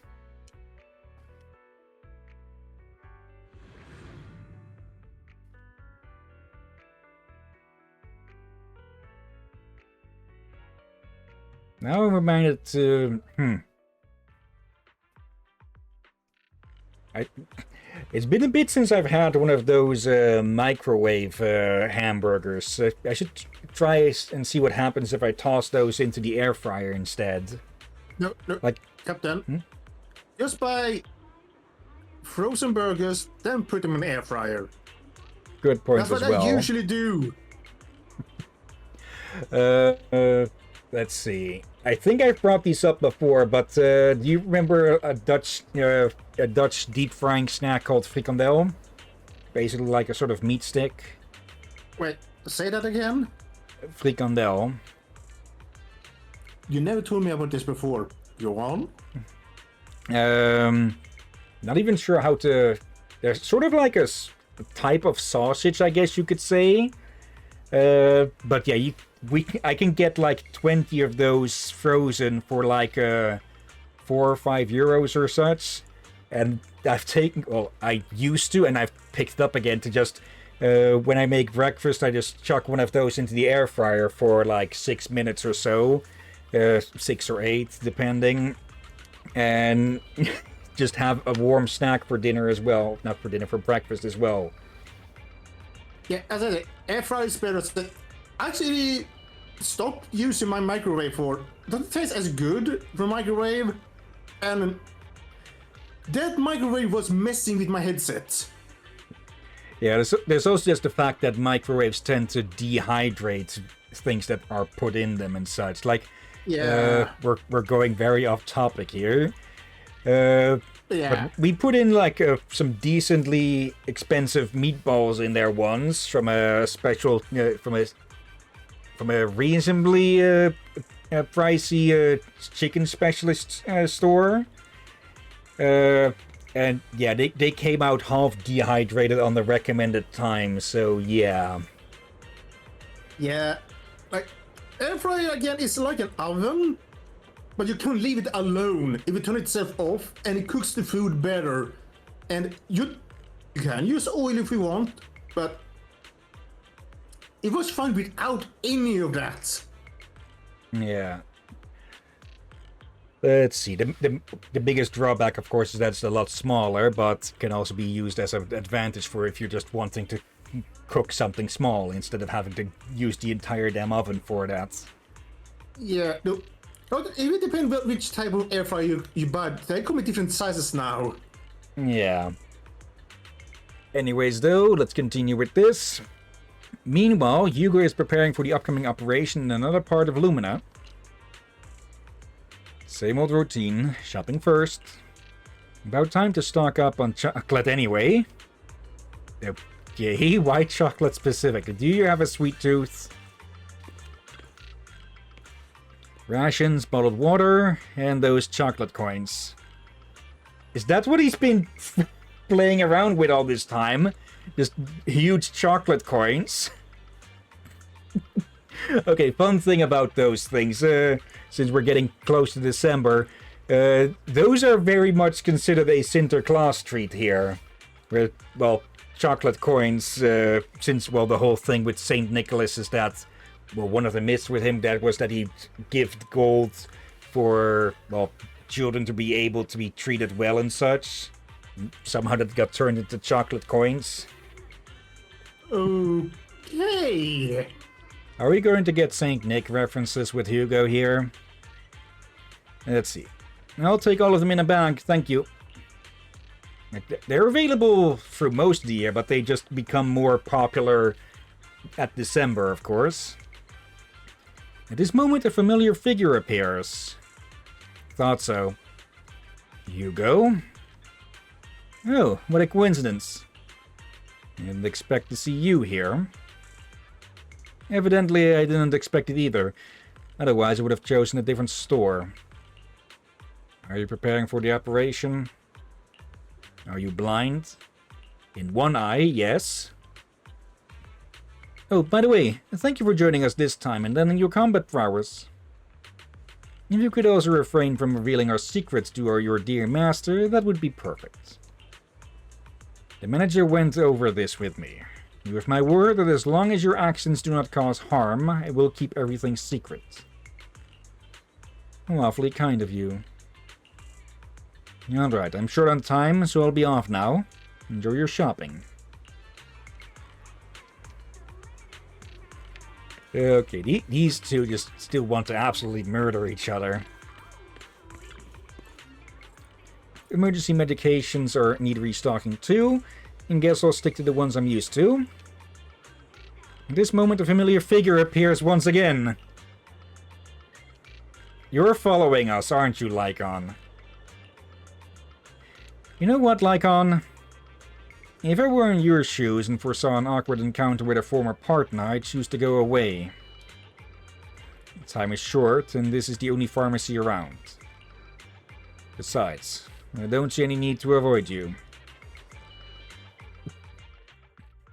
Guess we're getting a bit of a view into the what the agents are up to before every mission we send them on. That would actually be fun.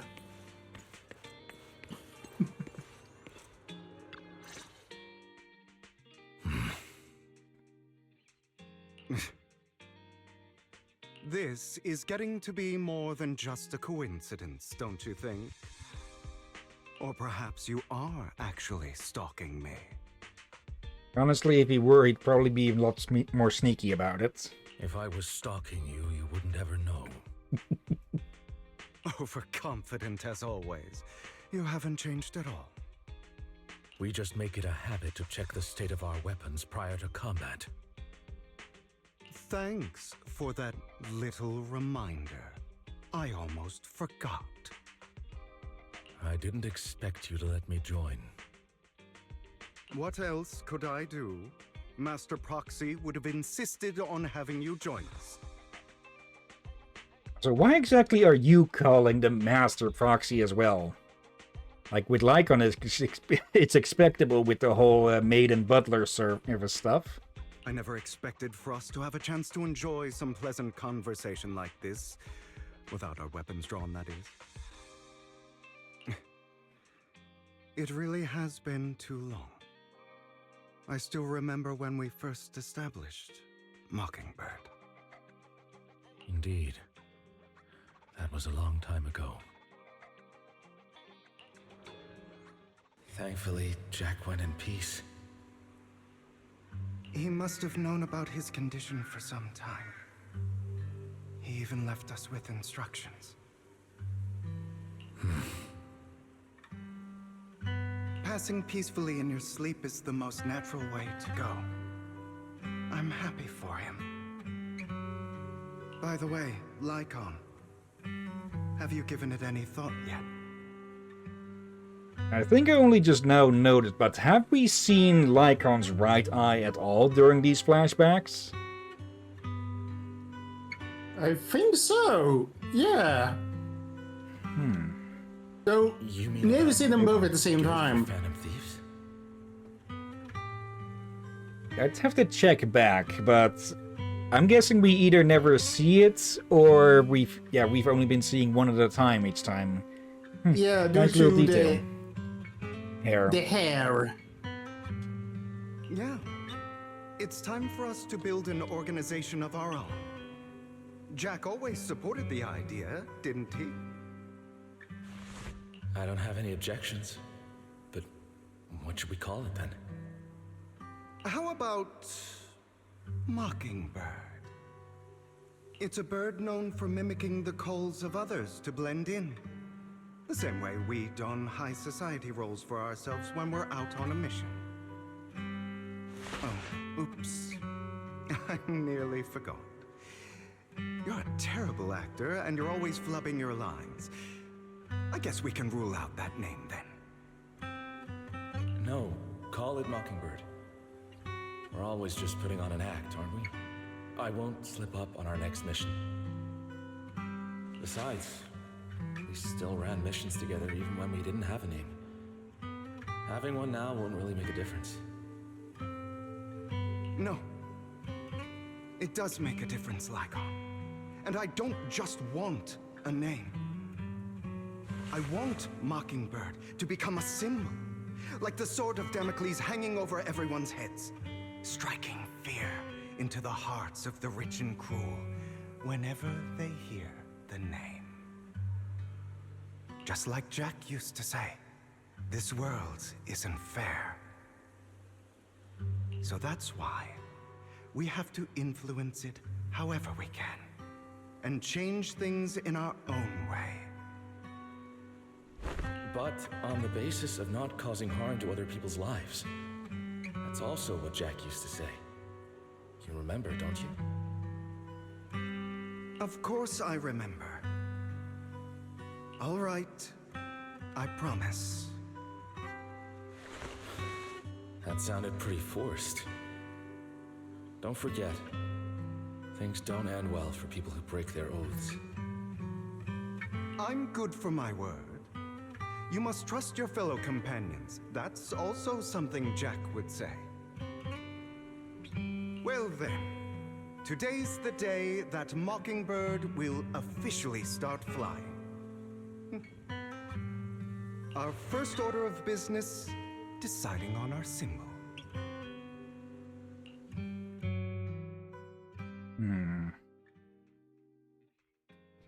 I kind of wonder if there's something up with that bird that had been following Jack about.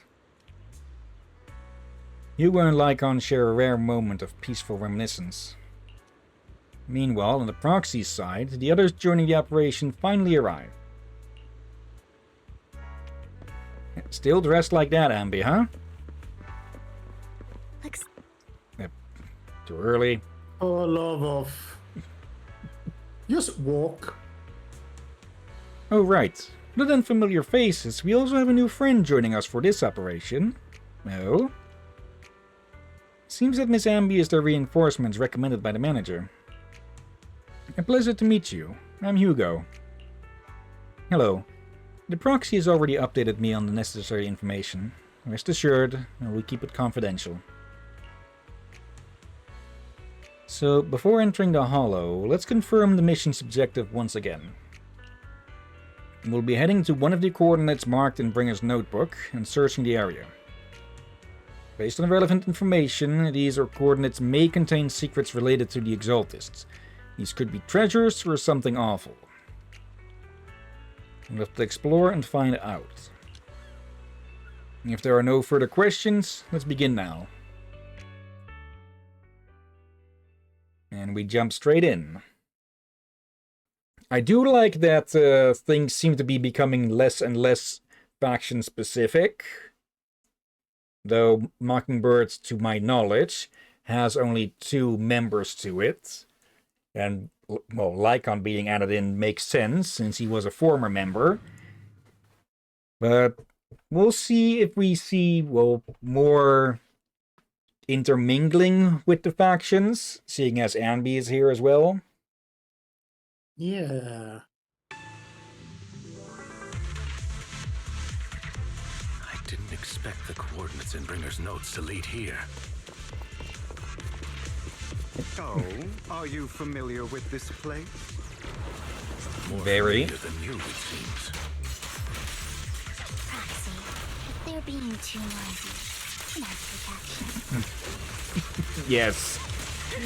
If these 2 idiots are going at it too much, you feel free to bonk them with the umbrella. In position.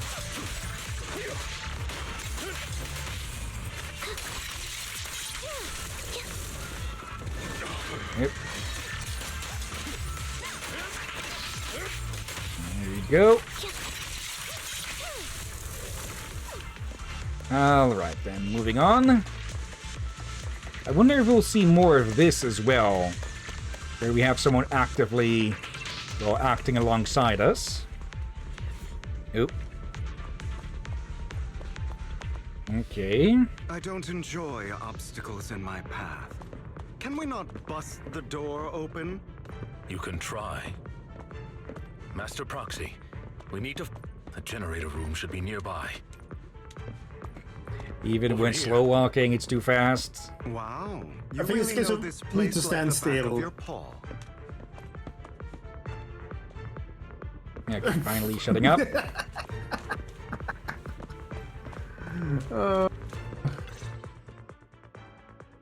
Master Proxy, I hate to be the bearer of bad news, but there's something wrong with the circuit. It seems to be blocked. Don't tell me. Victoria Housekeeping's high and mighty attendants can't even fix a simple circuit. I can fix it, but I'll need a circuit diagram before I can do anything. I've seen diagrams for this type of circuit before. It's a pity that we're unable to connect to the outside world from inside the hollow. That's also going to be a problem. Just leave that problem to me. Vel, I just sent an image of a circuit diagram to your phone. Check if you received it. Thank you very much, Master Proxy. Now then, let's start repairing this circuit. Okay, so we still have connection with the outside world, just not directly through Fairy. Master Proxy, I've organized the circuit-related modules. You just need to connect them the same way as you've done before. Okay. And the music just completely dies. Blah, blah, blah, blah, blah, blah. No, I'm not gonna do the music. I don't think I can do that too with a straight face too long. We should now be able to open that door. Wait up. Wait a second. Something just doesn't add up. Vivian's starting to put one and one together. It's all coming together now. Communicating with the outside world from within a hollow. And getting that circuit diagram. In theory, there's only one person who could ever do that. This is a new track, I think. Wait, is he going to think that Weiss is Phaethon? That's half correct. And also, I was to ask, what if Vivian gets to learn the truth about Belle and Weiss? I was about to ask that, but apparently... We're going to find out. Yeah. Could it be your Lord Phaethon? We told you this before. Impossible. There's no way. But then again, only Phaethon could have done that. I mean, you're an incredible proxy, sure. And you're a good person. But could you really be Lord Phaethon? Oh no. That's me. I'm Phaethon. Sorry, I just never had the chance to tell you. We quite literally told her. She just didn't believe us. Okay. I think if there's any dogs in the hollow that haven't been corrupted yet, I think they're going to hear something akin to a dog whistle in a few seconds here. Unbelievable. Or not. Okay, I thought she was going to squeeze so loud. Oh wait, Lord Phaethon, I've been your biggest fan for years now. Go ahead. Oh, I'm holding my headphones, getting ready to lift them off in case that happens. Goodness me, Lord Phaethon was right in front of me all along, and I had no idea. This is like a dream. Could you, I mean, if you're willing, could you please give me an autograph and a group photo And all of that serious, solemn persona is out the fucking window. Actually, it's been thrown out the window so hard it pierced the hollow. Actually, yeah, it actually even went so far and broke the captain's window. That's quite far.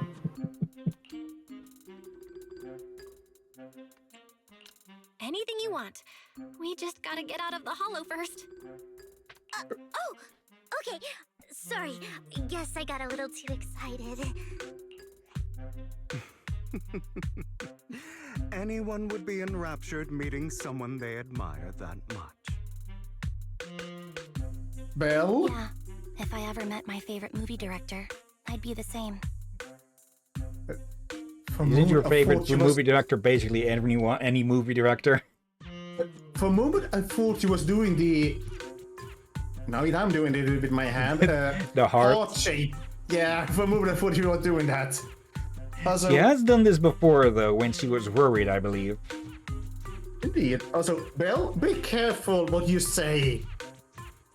We should keep moving. This isn't the best place for idle chit-chat. Or hero worship. The door's finally open. Nothing else? Okay. Again with these stupid bamboo statues. The proxy is Phaethon. Uh, Phaethon is the proxy. This is a dream. I never want to wake up. Vivian.exe has stopped working. You see what I meant with Belle should be careful what they say? Yeah.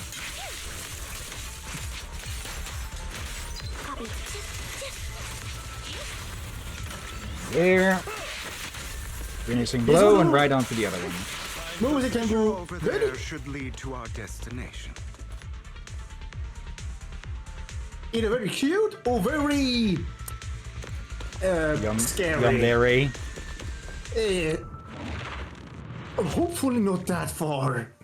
But yeah, I would put that into the scary part as well, so yeah. Yeah, it's there a are coin more flip. ethereals around. Yeah, Bell's going to have to improve their security at home. Actually, not a coin flip, I would say... Oh, I can't believe I'm saying this. Icon, your fighting style wasn't so reserved in the past. I've matured. Yep. You call this mature? You're just being pretentious. Like I was saying, a D20? Focus. I guess we'll have to see. Like, there's so much things that can happen. We'll just have to be careful if any unsigned gifts start appearing. Let us leave this place at once. Ensuring Master Proxy's safety is our highest priority. I won't let anything Miss. happen to you, Lord Phaethon.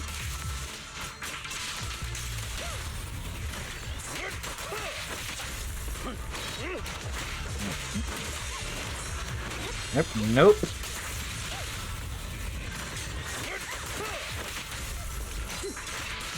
Nope. Yep.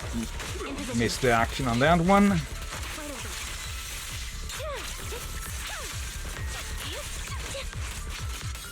And there we go. Oh, one more. Alright, yeah, these can't be stunned. Roger. Off balance. Lord Phaethon, There we how go. are you feeling? Are you tired? Do you need a break? Some food? Water? Thank you for your concern. I'm fine.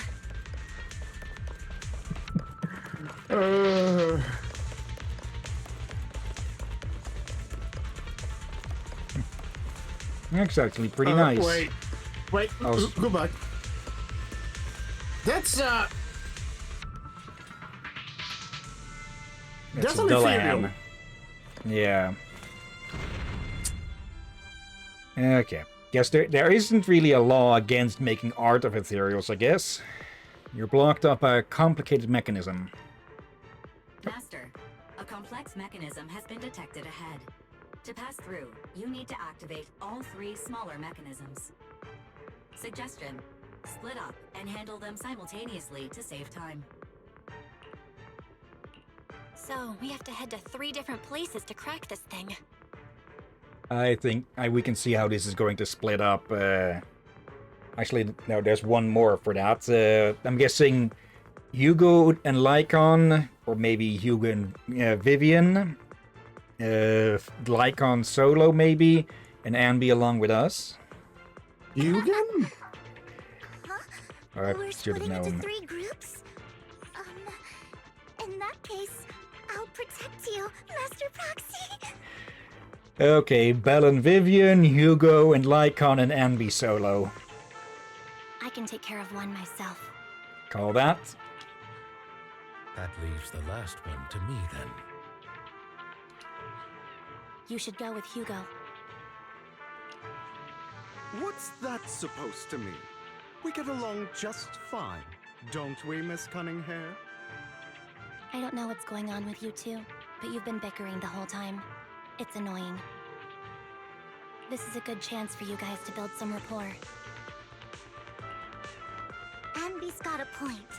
Hugo, just go with Lycon. You just want to be alone with your Lord Phaethon, don't you, Vivian? Huh? That's That not look. it.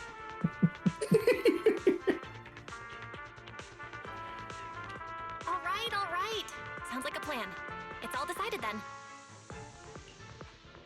If Master Proxy says so, then sure. But, Lycon, you better not slow me down. I really want to recommend you two some movies for a crash course on teamwork. Like, we turn a corner and immediately we start hearing sounds of mutual choking. That could be that could be taken so wrong. Mutual strangulation. So, if there are no objections, let's proceed with the assigned squads. You really enjoy posing as the leader, don't you? And I believe everyone is well aware that within the Hollow, Master Proxy is the only leader. Do you enjoy arguing like this? Does it make you happy? Clearly it doesn't, Miss Ambi. At this angle, it looks like Hugo doesn't have any eyes. Look at Phaethon. Are you tired? Would you like to rest for a moment? I'm fine. Let's keep moving. Mr. Proxy said, let's make it quick, friends. Friends and Lycon. Honestly, I wouldn't be surprised if he starts getting petty like that. And Lord Phaethon, well, there are too many ethereals here. We have to find a way to close that door and stop the ethereals from flooding in. I'll leave the door to you. Don't worry, I will take care of these ethereals. I will not let these ethereals touch Lord Phaethon. Oh, this again. Been a bit since we've seen this. Oh dear. There.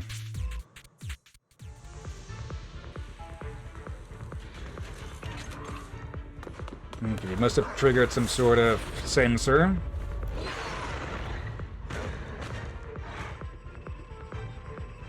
Okay.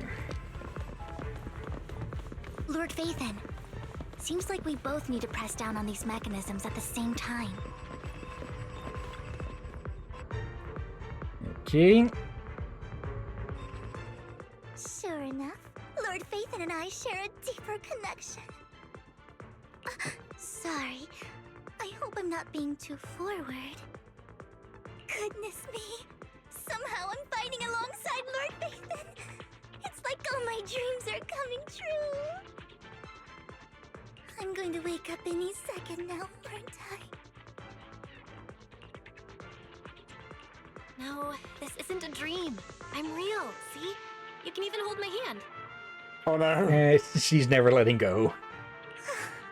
Not only is Lord Phaethon incredible, but super kind. That's it. I pledge to be a die-hard Lord Phaethon fan until my very last breath. Weren't you already? Or would that make you a fan squared now?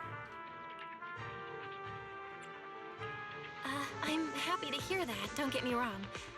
But why do you like Phaethon so much, Vivian? Lord Phaethon is my light.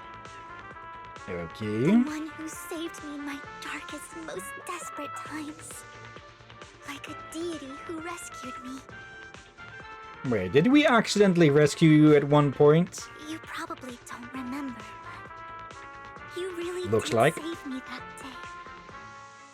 Wow, it's so embarrassing to say all this in front of you. Looks like this is one of those, for you it may have been the most important day of your life, but for me it was Tuesday moments.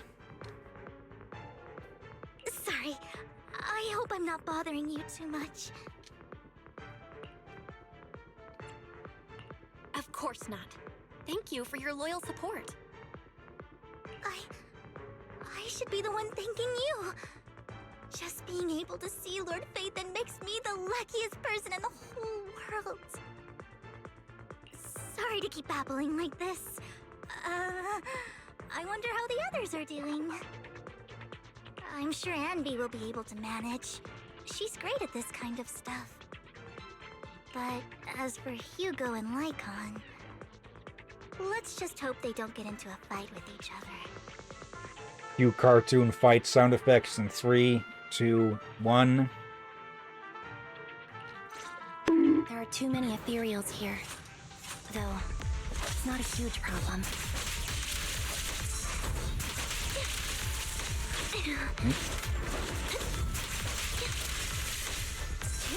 Actually. Okay, didn't have enough charge there. But that would have been a good spot to just zap him a bunch.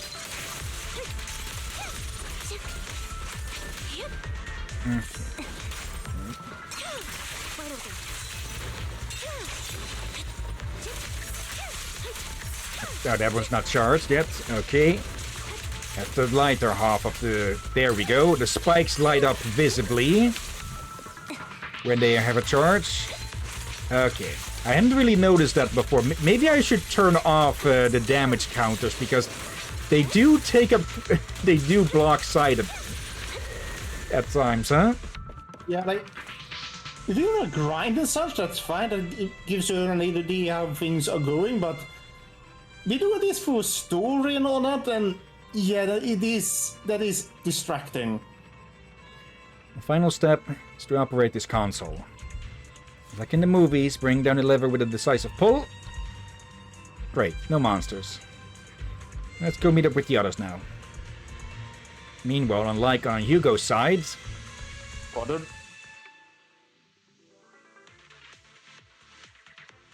Okay, are we actually running in on these two having a fight? And we're lucky that Anby didn't get the one that was just a that wasn't a double, huh?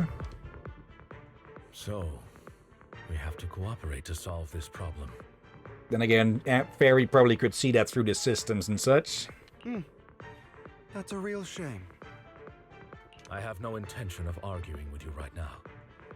Master Proxy and Miss Vivian are elsewhere, and we must rendezvous with them post-haste.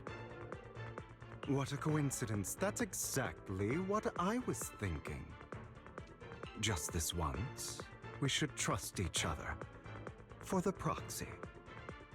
I have no objections. Very well. Then you'd better keep your word. I know you've never fully trusted me, Lycon. Even before it all fell apart.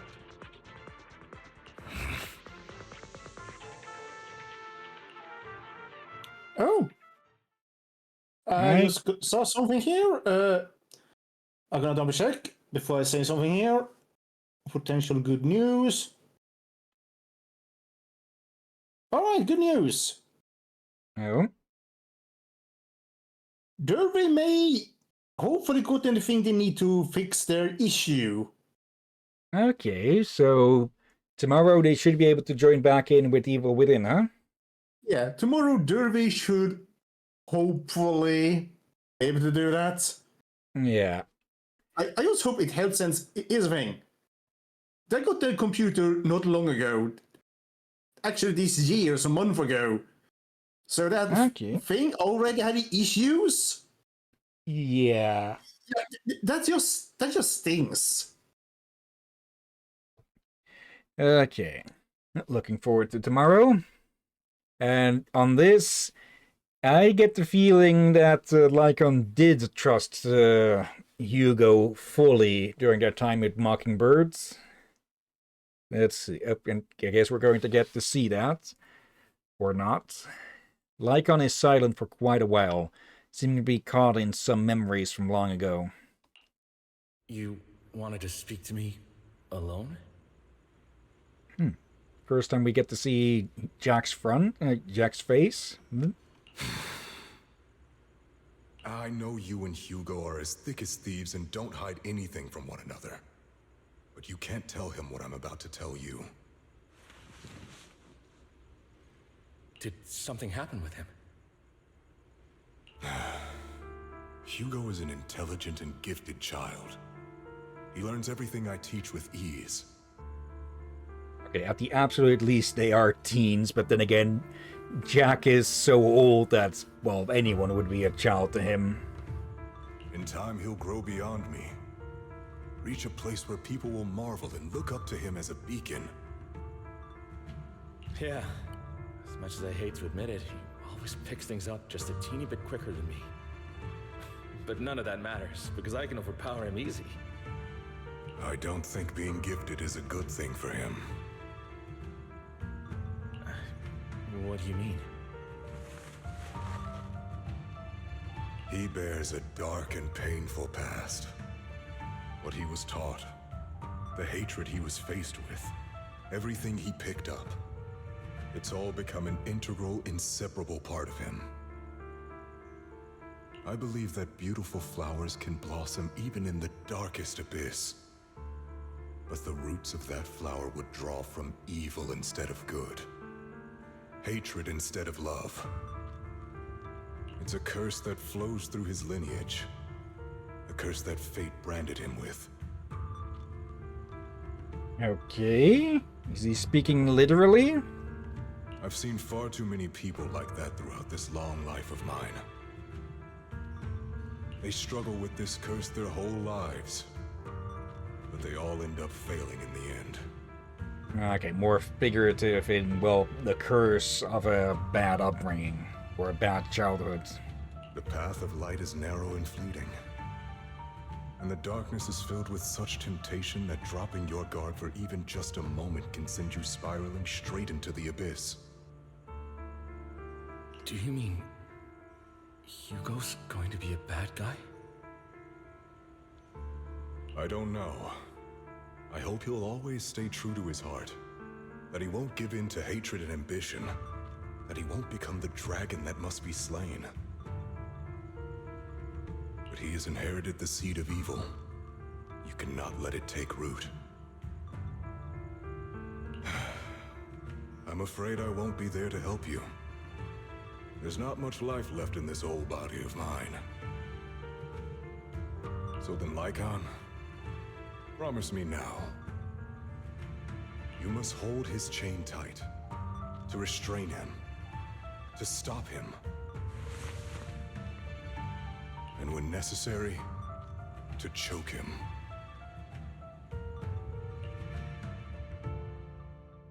Back to the present. After a bout of not-so-happy cooperation, Lycan and Hugo finally managed to deal with the mechanism. You've become slow. Or maybe you've been on guard against me this whole time, and that's what's slowing you down.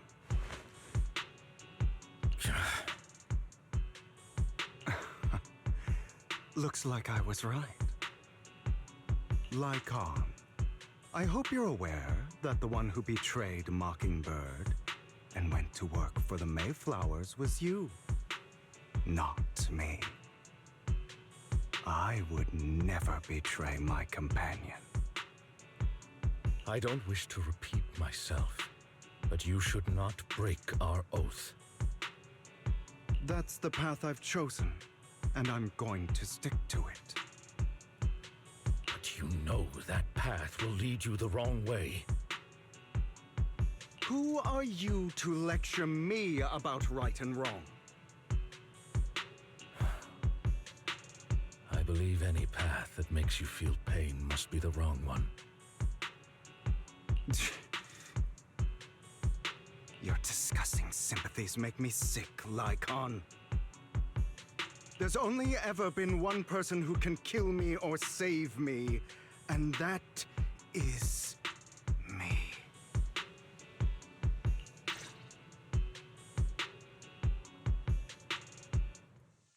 Yeah, again, Hugo has noble goals, but yeah, you can see what Jack was talking. Yeah. But Jack was talking about. He can become a villain without realizing it. Or, well, more fully embracing it, perhaps. Yeah, we all know the saying, huh? The road to hell is paved with good intentions. It may be that for what Hugo's goals here are, that he is fully willing to dive headfirst in. After a while, the teams have completed their respective tasks. Everyone gathers again. Can't believe we're the last squad to arrive. Clearly, this is thanks to a certain somebody. You wouldn't have come in last place if you weren't so busy arguing. For a perfectly coordinated partner such as Lord Phaethon and I, coming in first place is to be expected. Shouldn't last place treat everyone else? Alright, fair enough. Once you complete the mission, I'll treat the proxy to a meal. Since when did we agree to a race? Everyone, the location marked in Bringer's notebook is not far from here. Let's move out. You hear strange noises coming from ahead. Moo. That was loud. What's happening up ahead? I wasn't that Hold on, loud. everyone. I'll go check it out. It's probably multiple ethereals attacking. Just in case, I'll go with you. Vivian, you should go with them too. Just everyone go. Except the proxy. Keep an eye on Lycon, will you? I'm worried he might sell us out to the mayor when he gets the chance. And you were accusing him of keeping his guard up? I'd never do that. But if Miss Vivian wishes to join us, she's more than welcome. Okay, then I'll go with you. Why do you look so nervous? I've spent so much time by your side already. I need to get away from Lord Phaethon for a little bit, or I might die from this overwhelming happiness. If that's the case, Miss Vivian, feel free to come along with me. Okay. All right. Also, something I wanted to say a bit earlier, but on one thing, Vivian and Hugo are very much the same, aren't they? They are cursed children. Yeah, but a different way. Yeah. Vivian stumbles off with Lycon as if in a daze. So, how does it feel to be worshipped, Lord Phaethon? You had that figured out a while ago, didn't you? Sharp as always. But of course, I couldn't spoil it for her. She has to figure it out on her own. That's what makes it special.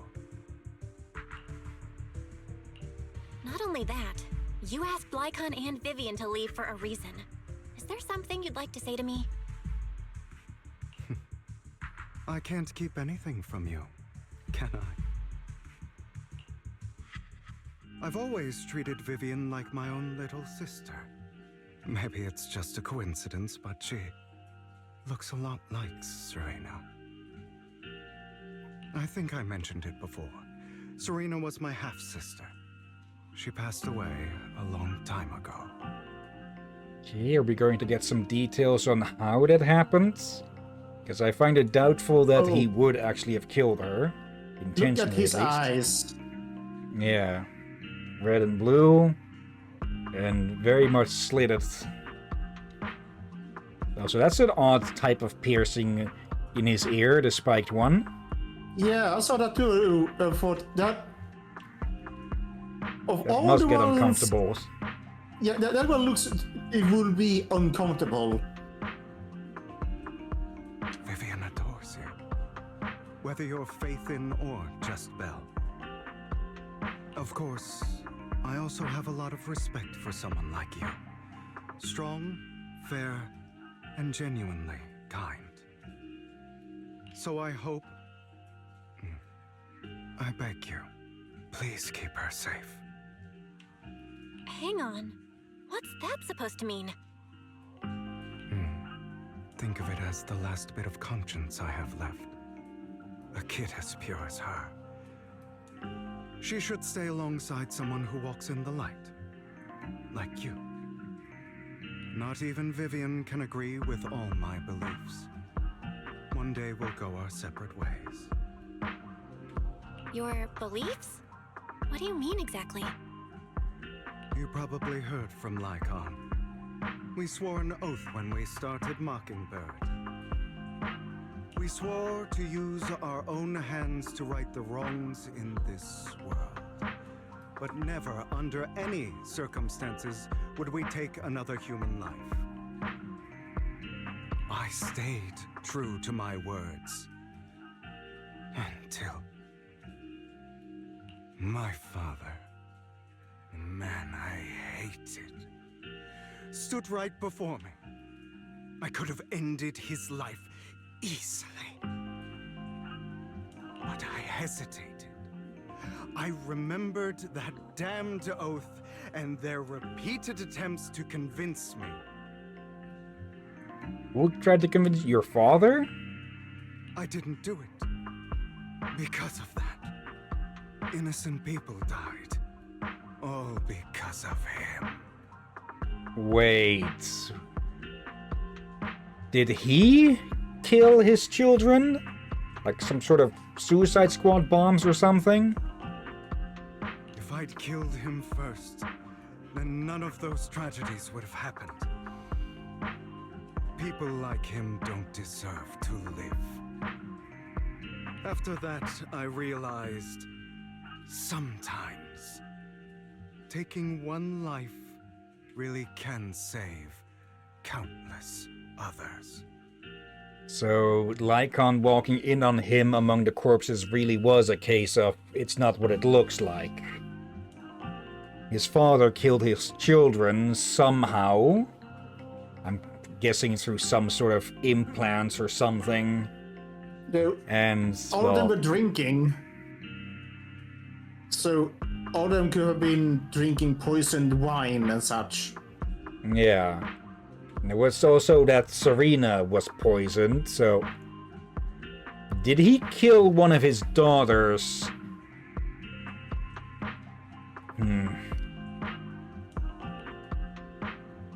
Just to see what would happen. I understand where you're coming from. I knew you'd understand. Well, if we hadn't taken out Bringer, even if it was post-transformation, he would have gone on to massacre who knows how many. Vivian has a good heart. I don't want her to get her hands dirty. But the problem with that is that you need to be careful with how you deal quote-unquote justice like that. Or you may find yourself slaying an innocent because you act too hastily, you get too comfortable with it. But you know how it is. In this world, someone has to be the bad guy. So, I want to apologize to you. You're going to knock us out, aren't you? Why apologize all of a sudden? You're incredibly strong, kind, capable, and really, really lucky. The world needs more people like you. Remember that revenge movie I told you about, Children of Devils?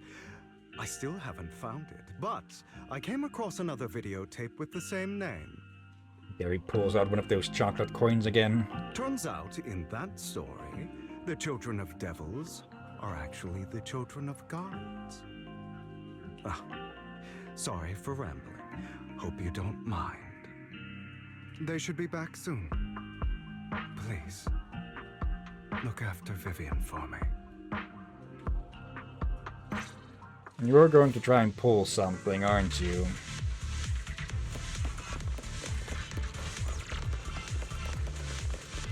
Yeah. Hillyan may be cursed, but not in the same way Hugo is. Yeah. Although both through circumstances they had no hand in. Yeah. Hello. Not beating the Tiberium allegations much now. What is this? It looks like a cocoon. There's a sacrifice in that, isn't there? Careful, everyone. If I'm not mistaken. Yep. That's a sacrifice in there. It appears to be in hibernation. We don't know when it'll wake up. If it does wake up, we'll be in serious trouble. Wait, those spots Bringer marked in his notebook. Are you saying each one might have a sacrifice like this? And since sacrifices can breach hollows, if the Exalters were to get their hands on this notebook or this information some other way, they would have multiple sacrifices for their grand attack. Unless they already know about them. There must be at least a dozen of them. And that's only counting the ones we know so far. Yeah, and he had to have gotten the info from someone else, so yeah, they already know, likely. Yeah, and this information was... they just stole their information. And when they notice that has been stolen... These sacrifices may still be hibernating, but the fact that there are so many of them out there is terrifying. The Exaltists must have a way to revive them. You know they have a serum to turn people into sacrifices, which could also perhaps be used to revive them. And that's not all. These sacrifices can exist outside the hollows. If they make their way into populated areas... I'm afraid it will lead to a catastrophic disaster likened to the fall of the old capital. That's almost certainly what they meant by vengeance against all New Eridu. Wait, what? Let's find a way to get rid of these sacrifices. We can't let the Exaltists have them. Go ahead. Vengeance? Yeah, that was what the Ravenlocks were said to want, didn't they? Yeah, but Exaltists wanted vengeance as well. Against New Eridu. Yeah, for any specific reason, or just because they're a fucking insane terror cult? I feel like we have missed something here. Thank you for helping me find this sacrifice. But sorry, kids. You won't be the ones to keep it. Hugo? It's that annoying old man. Why is he here? I'd advise you to choose your words wisely, young lady. You were from the Ravenlock family. So it was you. That face. Oh, I know you. I heard about what happened to your friend. Truly unfortunate. If only she'd been smarter. It seems your goal was this sacrifice all along. You've been tailing us, haven't you? Keeping your distance so that I wouldn't notice. As expected of a Wolf Thyran, you are very perceptive. That's right. All thanks to your ex-partner, we were able to carry out our plan smoothly. My ex-partner? I'm not exactly happy being called that, but what he said is true. Hugo takes one step forward and walks over to Hartman's side. Wait, Hugo, what do you mean? I made a deal with Mr. Hartman in advance. So, would you kindly step aside and let us have this sacrifice? Of course, you can choose to refuse, but if you do, then I'll have to take coercive measures. What did you offer him? Everything we know about the sacrifices plus the core itself. But why? It's simple. I want to climb higher. Mr. Hartman offered me a chance to join TOPS. Who could say no to that?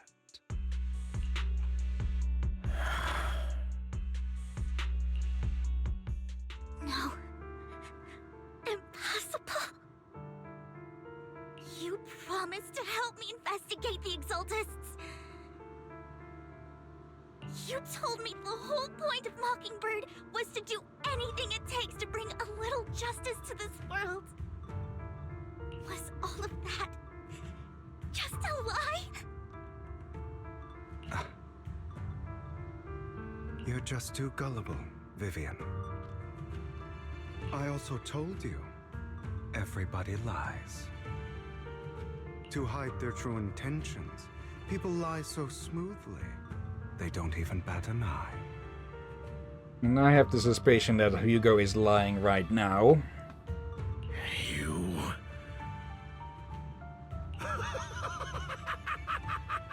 What a wonderful show of betrayal and backstabbing! Bravo! I've got no interest in your little feud, but would you all be so kind as to step aside? My men still have some delicate handiwork to do, to extract that sacrifice behind you. Over my dead body. Hugo, why in the world would you do that? Instead of wasting your time on idle chatter, why not focus your energy on the battle ahead?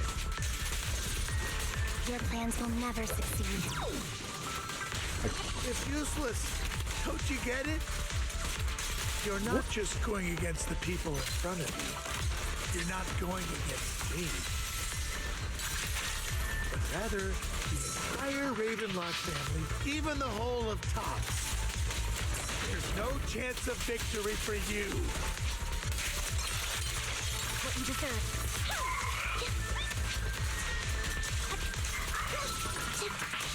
Okay, he is full of shit. Especially on the whole TOPS bits.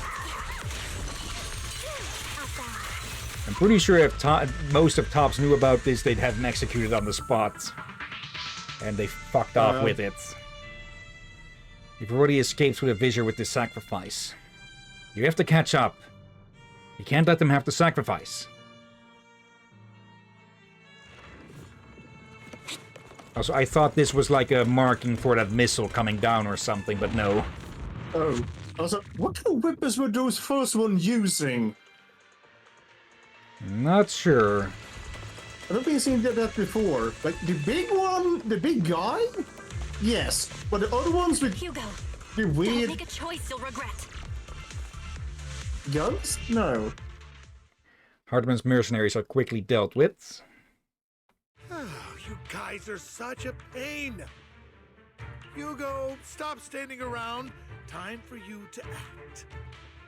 We had a deal. Give me the sacrifice core now. Oh. Did we? I don't remember. The triple cross? I imagine this is your favorite kind of entertainment. Watching allies betray each other, suspicion festering until it all turns to bitter hatred. Seeing people tear each other apart like wild beasts, just like your decaying family. Does it comfort that dead conscience of yours? You. What's that supposed to mean? Oh, it's supposed to mean that you're alone in a hollow with no bodyguards. I am loving the look on your face right now. Right when you think you've succeeded, I'm here to tell you it was all fake. None of it was real. Let this pain sink in. It's karma for what you did to me back then. Wait, what? You're insane. I have no idea what you're talking about. You still don't recognize me, do you? Let me give you a little hint. Some fucker with fireworks. My full name is Hugo Vlad Ravenlock. That's impossible. You're part of our family? Is Hartman his father? I may be an illegitimate child, but I have the same blood flowing in my veins. Or as uncle? I know you.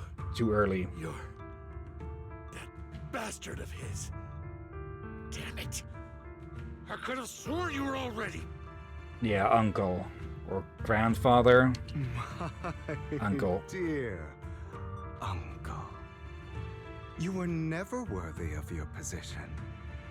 You have no claim to the Ravenlock lineage. You may have killed all of my father's other children, but sorry to disappoint. I'm still alive. I am the true heir to the Ravenlock family. You're a bastard. You have no right to inherit the family. That's not for you to decide. Master Edmund is very supportive of my claim. Edmund? That's impossible. You weaseled your way into Top's inner circle? Master Edmund doesn't care who achieves his goal. In other words, he'd happily let me take over the Ravenlock family, as long as I'm more competent than you. This can't be! You don't know the family's real secret! I know a lot more than you think, including everything that you've done. Just give up. You never even stood a chance. Damn it. This was all fake, right? You were just putting on an act to fool this old man, right? I actually fell for it. Don't do that again. At least give us a heads up next time. Vivian, everything I did was to rightfully inherit the Ravenlock family. That part is true. Now, I'm going to kill this man who stole what was never his. I'll make sure he can never be a threat again. You can't kill him. We still need information from him on the sacrifices and the Exaltists. Wait, I think we might have a bit of conflicting info or incomplete info. Like, Hugo spoke earlier about him not killing someone and that led to other people dying. I'd have to double check if he was talking about his father, but now he's saying that his uncle killed all of his siblings. You must be misunderstanding something, Lycon. Just like you chose the mayor, I chose Tops. At least for now, Tops has the same interests as me. I'm not going to harm my own self-interests. Be it intel on the sacrifices or the core itself. I'm handing everything over to Master Edmund. Why? I just want to take back what's mine. If fate is not willing to give me justice, then I'll just have to seize it with my own hands. Stealing, robbing, lying, or betraying, I'll do whatever it takes. Even if it means selling your soul to the devil? You know about the power struggle between Tops and City Hall. Those elites at Tops would be only too happy to see the Exaltists plotting a grand attack on New Eridu using sacrifices. That would severely harm the Mayflower's reputation and approval rating in New Eridu. And that's exactly what Tops wants to see. Yeah, back on what I said earlier. Yeah, if Tops really would be stupid enough to go along with this, which would just as likely harm them as well, yeah, definitely. If that happens, countless people will die. I'm sorry it has to be this way. But I have to do this. I'm going to get everything Master Edmund wants. Inherit the Ravenlock name, climb to the top. And then I'll be able to change everything for good. For a permanent and absolute victory, we must endure the pain of cutting away rotten flesh and persevere through the darkest hour before dawn. Someone has to do it. I don't really agree. Sounds like some twisted logic to me. This is the path I've chosen. Without power, resources, or strength, we can't do anything. Mockingbird is the perfect example.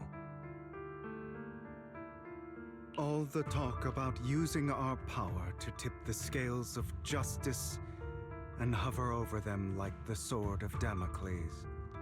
It's just a delusion. In their eyes, we're nothing but annoying gnats. Mockingbird has never really changed anything, or saved anyone. Never in the past, not now, and never will in the future. I think Vivian would very much disagree with that. None of it matters.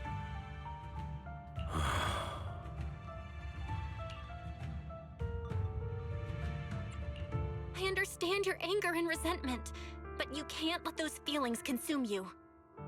Sorry, Proxy. I know what you're trying to say. But this isn't some children's story of a dragon slayer becoming an evil dragon. Sometimes, to slay the dragon, you must first become one.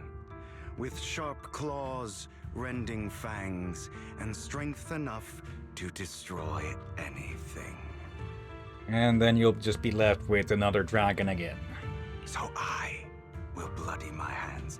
I will carry the weight of my sins. I will become the abyss. Not if we kick your fucking ass in right here and now.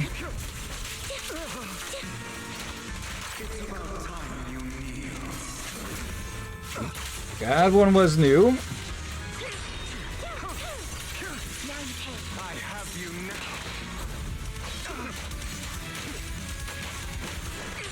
Again with the very Castlevania music.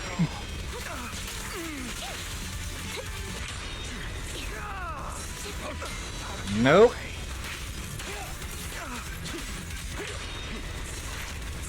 Everything you just said. Is that what you truly believe? Of course. Are you surprised? I have never once thought that Mockingbird was a failure. I don't want to die like this. Truth be told, Proxy, I envy you. The world needs Nope. people like you. Nope. Too early.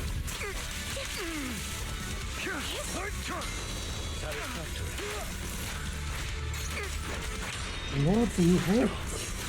Yep. There we go. All right, you got me. But too bad. I have my own methods. What are you doing? Well then, make your choice. The sacrifice core, or your precious Faithin. I know you took it, Don't forget, I'm the one who taught you that. Okay, the core is yours. Just leave Lord Phaethon alone. What a shame. Did you really think I'd keep my promise? That's right. This is the real me. What's the matter? Thinking of killing me? Didn't you say all life is precious? Drop your foolish facade. I knew it. You... Icon. He has inherited the seed of evil. Do not let it take root. When the time comes, you must be the one.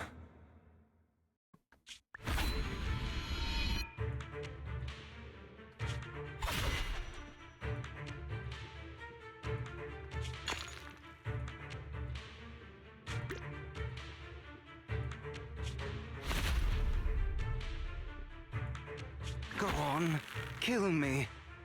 If you've got the guts, do it, traitor.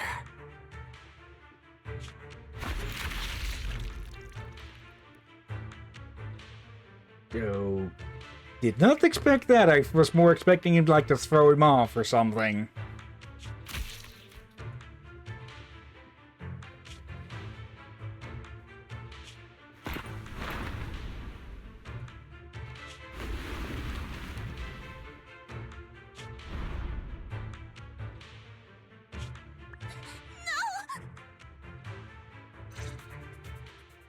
Master Proxy, are you okay? Are you hurt?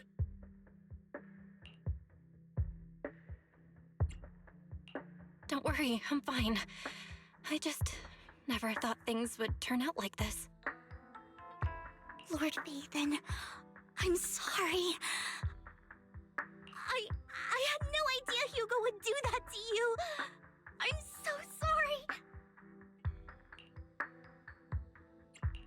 Judging from how we've interacted before, Hugo didn't seem like the reckless type. I feel like there's more to this than meets the eye. Yeah, he was trying to lure Lycon into killing him with that.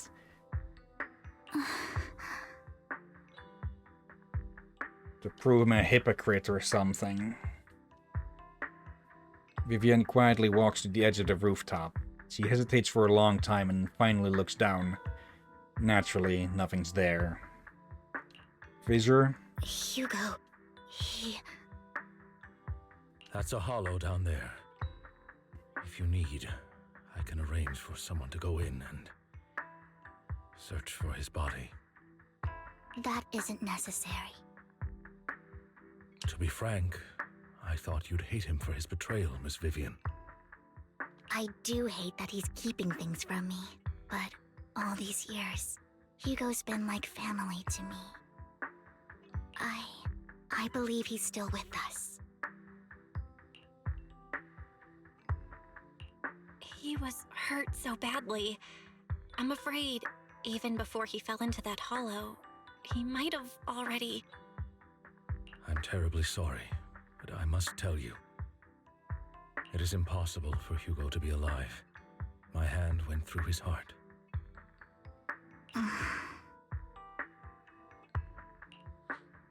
Sorry to interrupt, everyone. But just so you know, Hartman's gone. Probably slipped away during all the chaos. And let me guess, he got the fucking core. I'm sorry, I was so focused on Master Proxy's safety. I wasn't paying attention to him. Same, but it doesn't matter. We all know what he did. And he will pay for what he did today. Yes. I'll be reporting all of this to the mayor. He's not getting away with this. Well then, now that it's all over, let's head back. Meanwhile, not far away stands a mysterious figure. Hello. Another obstacle out of the way. She's going to be pleased about this. Alright, our red friend has a new pawn. May the Creator guide us.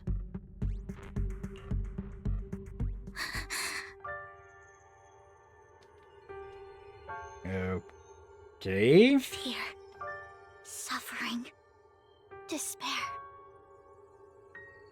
and destruction. That's the future I see.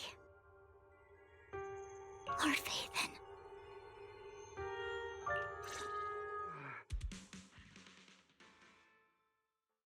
Also, something I noticed in one of the cutscenes. Hmm? The core may gotten a crack or got a little bit chipped, for something fell off of it and somebody broke a little bit. So it could be a fake, or it might reawaken. In case of... Yeah, it could be a fake, or it may be very more dangerous to use now. Like, you don't know... When you use something broken to try to turn something on? Yeah, it's likely to go boom in some way or another. Either it doesn't work at all, or as the captain said, boom. So, again, either not work or just something disastrous. Yeah. After exiting the Hollow, Lycon takes his leave while Vivian returns to the video store with us. Also, hello, Ink, on the bed. But for some reason, she remains silent the entire way.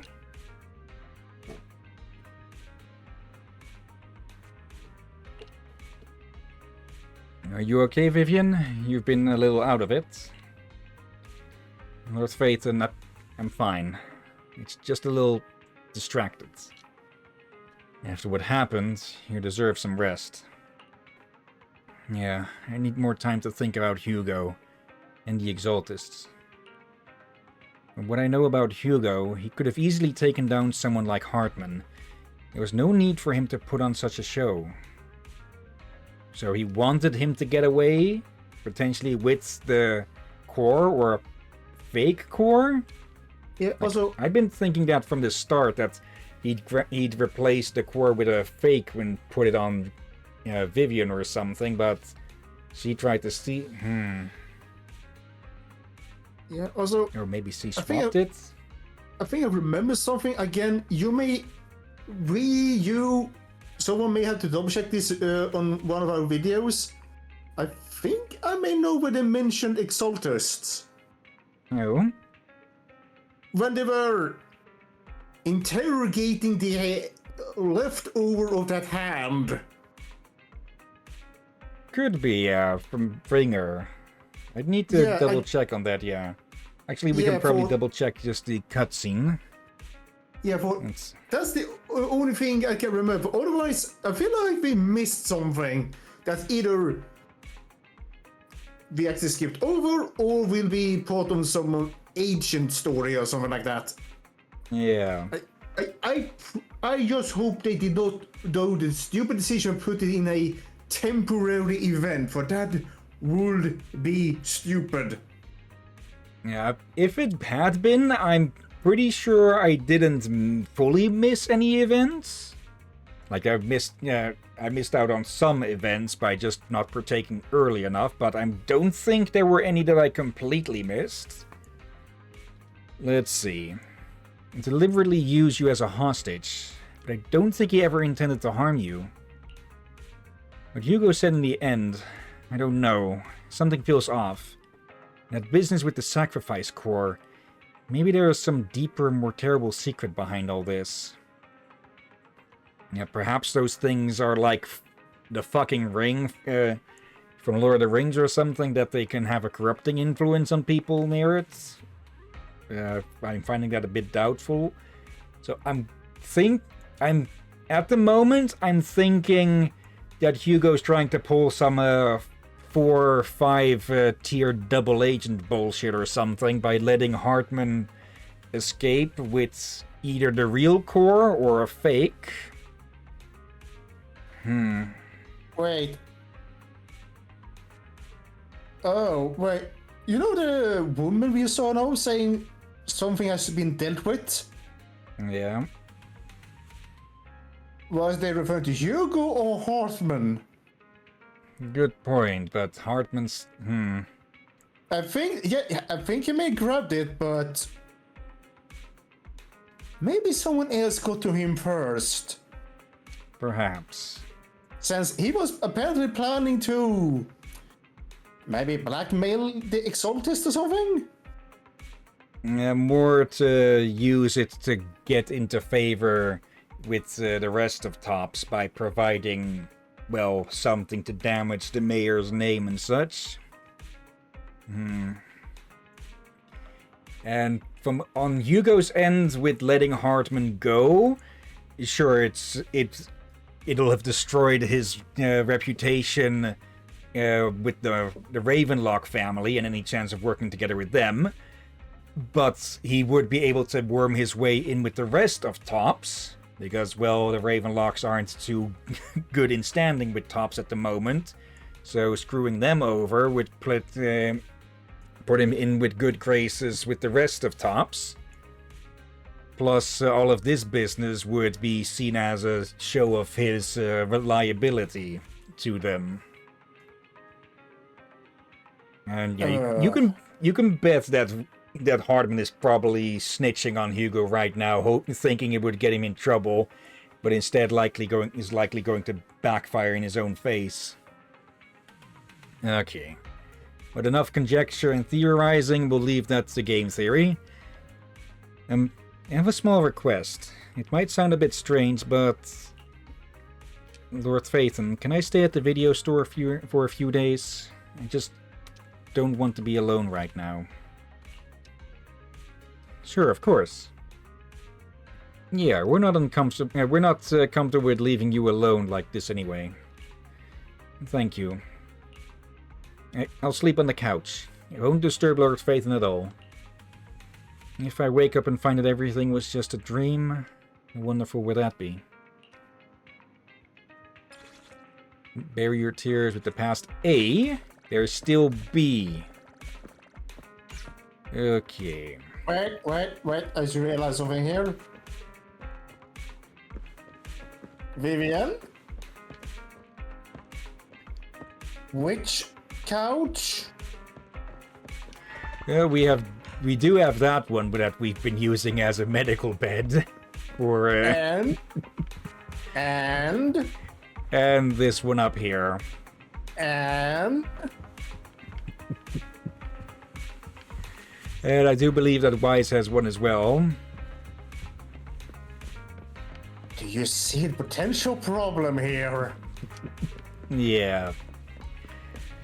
Okay. Also, now I would say this. If you're gonna sleep on one of those leather sofas, put something on top of it first and maybe have something like a pajamas or something? Yeah, because leather on skin is not nice. Yeah, and if you start to sweat against leather, everyone who's been sitting on a leather chair with shorts and all that on a summer day will know what I'm talking about. Yeah. It can be from just a minor nuisance to just disgusting feeling. Yeah. Let's see. So much has happened. My head is a mess. I better get some rest first. There we go. Okay. Your hair is not that bad, Captain. Reunion. Okay. Alright. And then there's the second half of the epilogue with the B side of this tape. Okay. Wise. Vivian sent a message. It seems they've made more progress on the sacrifice issue. I wonder how Vivian's been doing. I can presume that it's been a few days since last time. After Hugo passed, she's been busy managing Mockingbird. We haven't talked to her in quite a while. Belle, do you want to arrange a time to meet up with her? Let's go meet up with her. Alright then. I'll arrange a time with Vivian. You just rest and I'll tell you when. Is that a couch? No, that's just a wide chair, I'd say. Speaking of couch, though... let's rest on the sofa. You originally planned to watch some videotapes and rest on the sofa, but you end up falling asleep instead. Until you hear something nearby. Nope.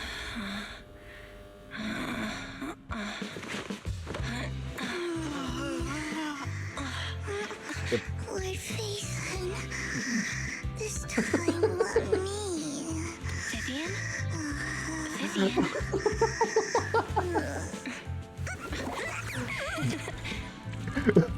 Barry! I didn't disturb your sleep, did I? I don't know if I should find that adorable or scary. Disturbable? When I got here, the other Lord Phaethon said you were resting on the couch and just let me in. I meant to keep you company while you slept, but then I dozed off myself. I was going to sit here looking super cute, hands cupping my face. You know, like the #1 sleepy face I want to wake up to pose. I can't believe I ended up falling asleep myself.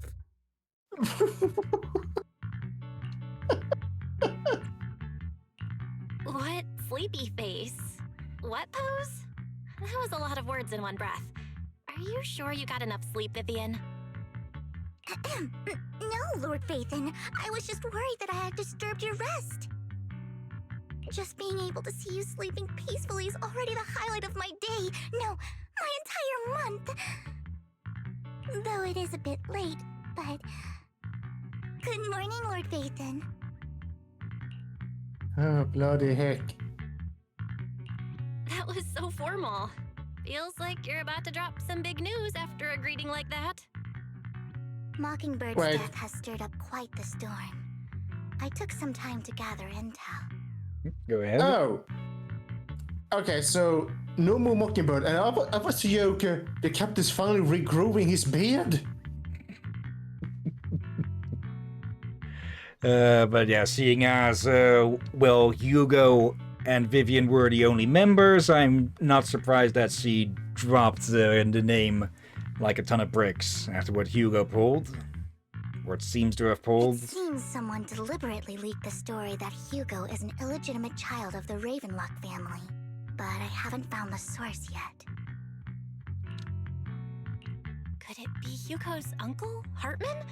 Maybe he's trying to turn people against Hugo and Mockingbird by playing the illegitimate child card. If he wanted to hurt Hugo's standing, he could have just, well, accused him of being Mockingbird. I suspected that too. He could be using Hugo's background to make people believe Mockingbird is just another Top's pawn. Wouldn't Tops be the primary target of Mockingbird? So Yeah, actually, but at the same time, that would cause dissent within the ranks.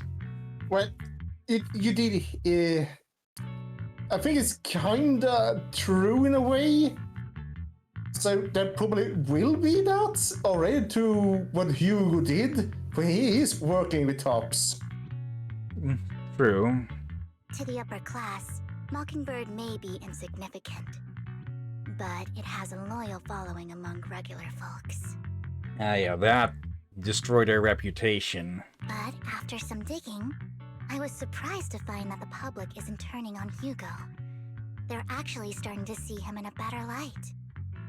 Okay, so sort of like back to Robin Hood, who was supposed to be like a minor lord or something, I think.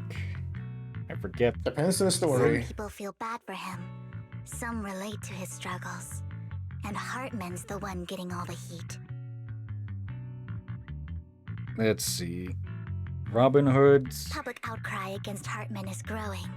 with many believing he murdered Hugo for his own selfish gain.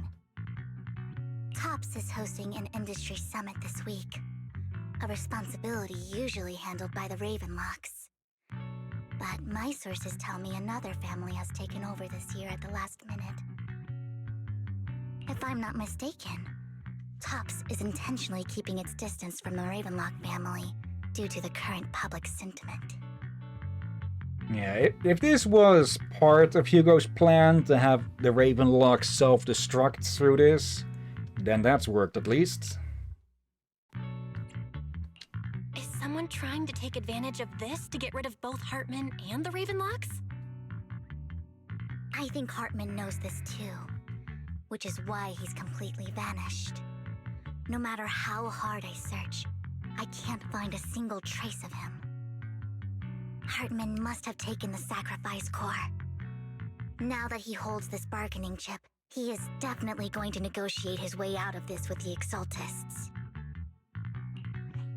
Sorry for interrupting, Vivian, but I need a quick word with Belle. Oh, no problem at all. I'm sure you have important faith in matters to discuss. Take your time. I'll just be waiting outside. We can't make our guest wait outside. Belle and I will step out instead. Oh, don't mind me, Lord Phaethon. I wanted to browse the videotapes anyway. I'll be right here. Just let me know when you're done. Belle, Lycon's outside the video store. He knows Vivian is with us, so he's hesitant about coming in.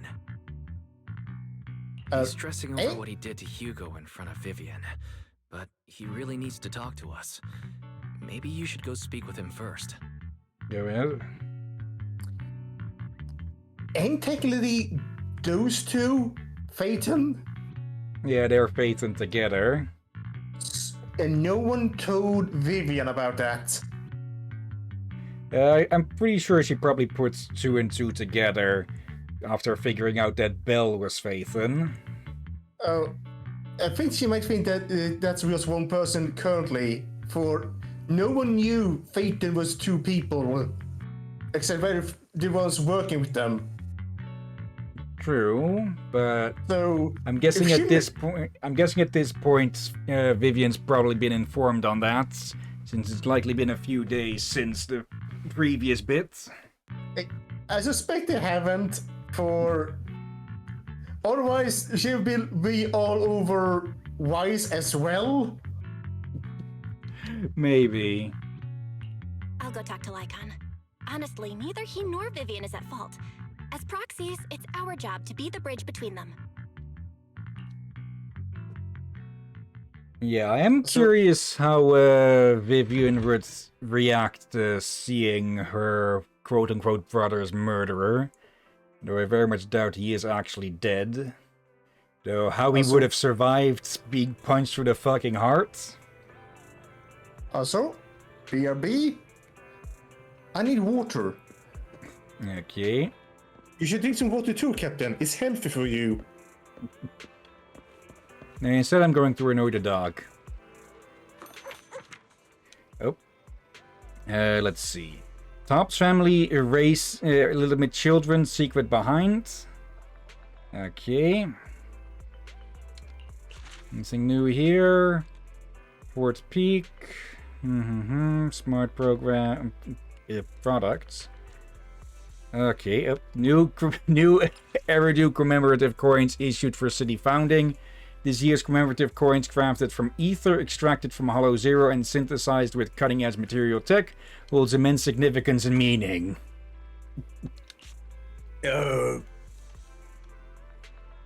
Concerning? There you go, polychrome. Okay. Is this new chatter or new coins? Notice. The Ravenlocks are a big prestigious family, aren't they? They're chatting about... Okay, care to repeat any of that?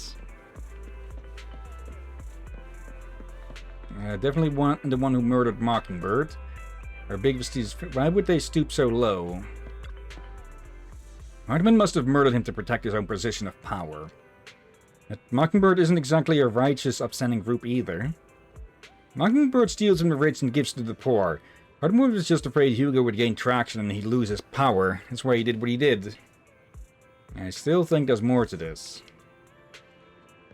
Yeah, we still don't really know how Mockingbird really gave to the poor and everything.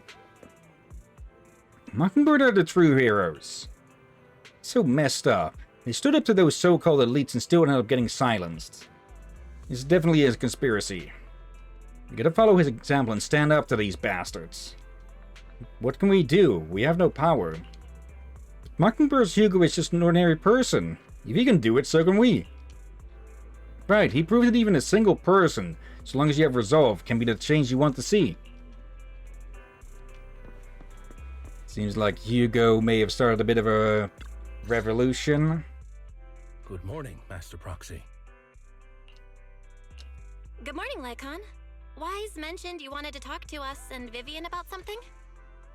Yes, it's an urgent request from the mayor, one that directly affects New Eridu's safety. However, before we get into the details, as a former member of Mockingbird, I'm concerned about Miss Vivian. Hugo made many mistakes and betrayed the principles of Mockingbird, but I'm certain he didn't intend to put Miss Vivian or you in danger. I don't know Miss Vivian very well, and I was the one who took her companion's life. I might not be the right person to comfort her, but I hope she doesn't regret the choices she made, or lose faith in the path she chose. Vivian's doing just fine. She's actually been gathering intel and has a clear understanding of where things are headed. She might be tougher than you think. Okay, I wouldn't exactly say that she is normal, but, well, she is working at her normal. If you're really concerned, why not just talk to her directly? If you'd like to apologize, it should be face-to-face, right? That's reassuring to hear. I trust your judgment. You've always had a sharp eye for people. Would you mind coming in with me? I'd like to apologize to Miss Vivian in person. No problem, but I'll be staying neutral. Everyone has their own stance on this, and I get where both of you are coming from. As a proxy, I'm just here to make sure you have an open conversation. I'm not taking sides. I respect that. Thank you. Yeah, I think that's why many people like the proxies, for they are, yeah, neutral. Yeah. You return to the video store with Lycon. Vivian doesn't seem to have much of a reaction to Lycon's arrival. Miss Vivian, I'm very sorry about Hugo. You don't have to explain anything.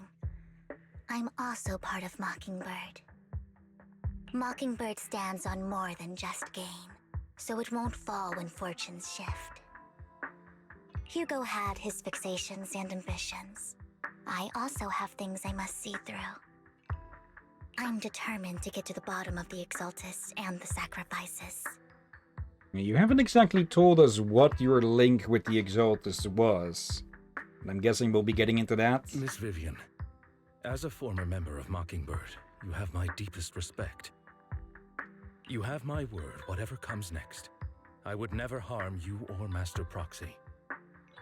As for Hugo, please accept my condolences. Condolences? That's not necessary. Mockingbird has plenty of tricks up its sleeves. This isn't the kind of act that ends so easily. Wouldn't you agree? Yeah, I think she suspects that Hugo is alive. You're right. But again, how do you fake getting punched through the fucking heart? Huh? That's it? You two just figured it out? Oh, that was fast. Master Proxy, I believe we all share the same goal. Uncover the truth of the Exaltists and the sacrifices. Look at Belle.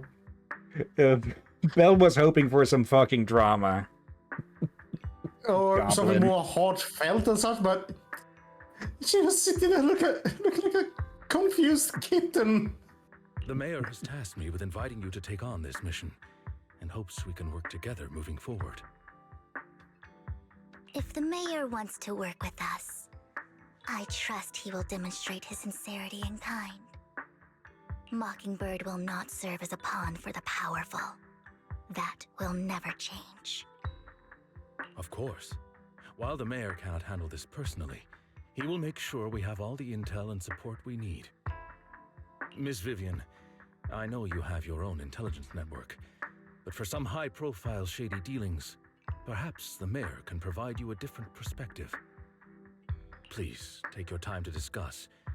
If you're open to collaborating, I'll set up a call with the mayor so he can speak with you both directly.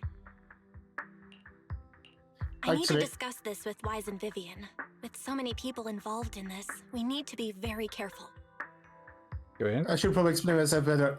The reason I find Belle so adorable and also is this is the looking like a confused kitten while these two have figured out what Hugo may have done, and she's just sitting there wondering, wait, what? What did Hugo do? You already figured it out. I haven't. She feels like she's the last to figure it out or something, and she may not figure it out yet. Yeah. Or maybe we're going to get a flashback or something where Hugo confides in Lycon, though I find that unlikely, and gets him to play along with his quote-unquote murder. Of course. We'll have to see. I completely understand. When you've made up your minds, you can find me at the Ballet Twins. Plus, there's also the fact that they still got out with that fucking sacrifice cocoon. So that's a problem we need to deal with. Belle, what do you think about Lycon's suggestion to work with the mayor? The sacrifices are still a threat. True. At the moment, our only intel on the sacrifices would Bringer left behind. We can get someone to help investigate, but it will take a significant amount of time. And time is something we can't afford to waste. So working with the mayor is a good option. What do you think, Vivian? Mockingbird has always gone against authority. Would it be against your values to work with the mayor? Mockingbird isn't just about going against authority. Mockingbird hopes that all people can be given equal opportunities and treatment. I don't exactly trust the mayor, but I believe he's someone we can work with. At the moment, at least. And let's go see Lycon. Okay, he's waiting. Yep. I was about to say he's waiting outside, but no, he's waiting at the Ballet Twins. Okay. Yeah, again, I want to figure out. I want to know how the hell he managed to fake his heart getting punched the fuck out. It seems you and Miss Vivian have made your decision. Working together requires sincerity on both sides. Of course. Please rest assured, when it comes to sacrifices, the mayor's interests align with yours. Or rather, we both want to protect the people of New Eridu. I'll connect the call to the mayor now. My dear friends, I'm glad you're willing to keep working with me. I'm truly sorry about what happened to Mr. Hugo Vlad. I didn't anticipate things would turn out this way. As mayor, I can't fully condone Mockingbird's actions, but personally, I had a lot of respect for Mr. Hugo Vlad. I looked further into Bringer's map. The sacrifices were created by an Exaltist named Landon, who was active in Janus Quarter. Okay. Mr. Landon passed away in an accident a few years ago. Through accident or accident? Before he died, he was researching sacrifices and was said to have created a batch of serum that could turn living people into sacrifices. Well, we know that serum exists and now works. The problem was, the serum wasn't stable, and after his death, the recipe was lost. No one knows what happened to the Exaltist in Janus Quarter back then. But it's clear that after the leader died, there haven't been major Exaltist activities in the area. Bringer's map marks the locations where the Exaltists' most successful attempts at creating sacrifices were. Since this person has already passed away, and the Exaltists haven't been active around here for a while, then could it be that this is just Hartman acting on his own? Digging up the cult's old work? Well, we know that's not the case. Unfortunately, that's not the case. My sources confirmed that Hartman had been secretly in contact with someone, and they only meet inside the Hollow. Is it possible it's someone from TOPS? TOPS is a huge alliance of corporations. They wouldn't bother getting their hands dirty. Instead, they just sit back and reap the rewards. Everything Hartman is doing is to secure his place in TOPS and strengthen his power within the Ravenlock family. If my guess is correct, Hartman has gotten in touch with the remaining members of the Exaltists that used to follow Landon, helping them create new sacrifices. But what's in it for TOPS? There's no way the Exaltists would just hand over their secrets about sacrifices to Hartman, right? A sacrifice outbreak would throw the city into chaos. And that's when TOPS steps in, taking control of the situation on their terms. The public will see the mayor as incompetent, while TOPS comes off as the real protectors of the city. And when that happens, public trust will shift towards TOPS. And Mr. Mayor, you might find yourself in an unfavorable situation. This would only make sense if TOPS thinks they can beat the sacrifices, because, well, if they can't, they're going up in flames as well. They definitely sound arrogant enough to think that they can handle it. Still sharp as ever, Miss Vivian. So, what exactly do we stand to gain from partnering with you? Please don't tell me you're doing this out of some noble concern for your citizens. I'm not some hero of justice, and I don't believe in lofty ideals or empty promises. We have a common enemy. While our ideologies may differ, we can work together on this.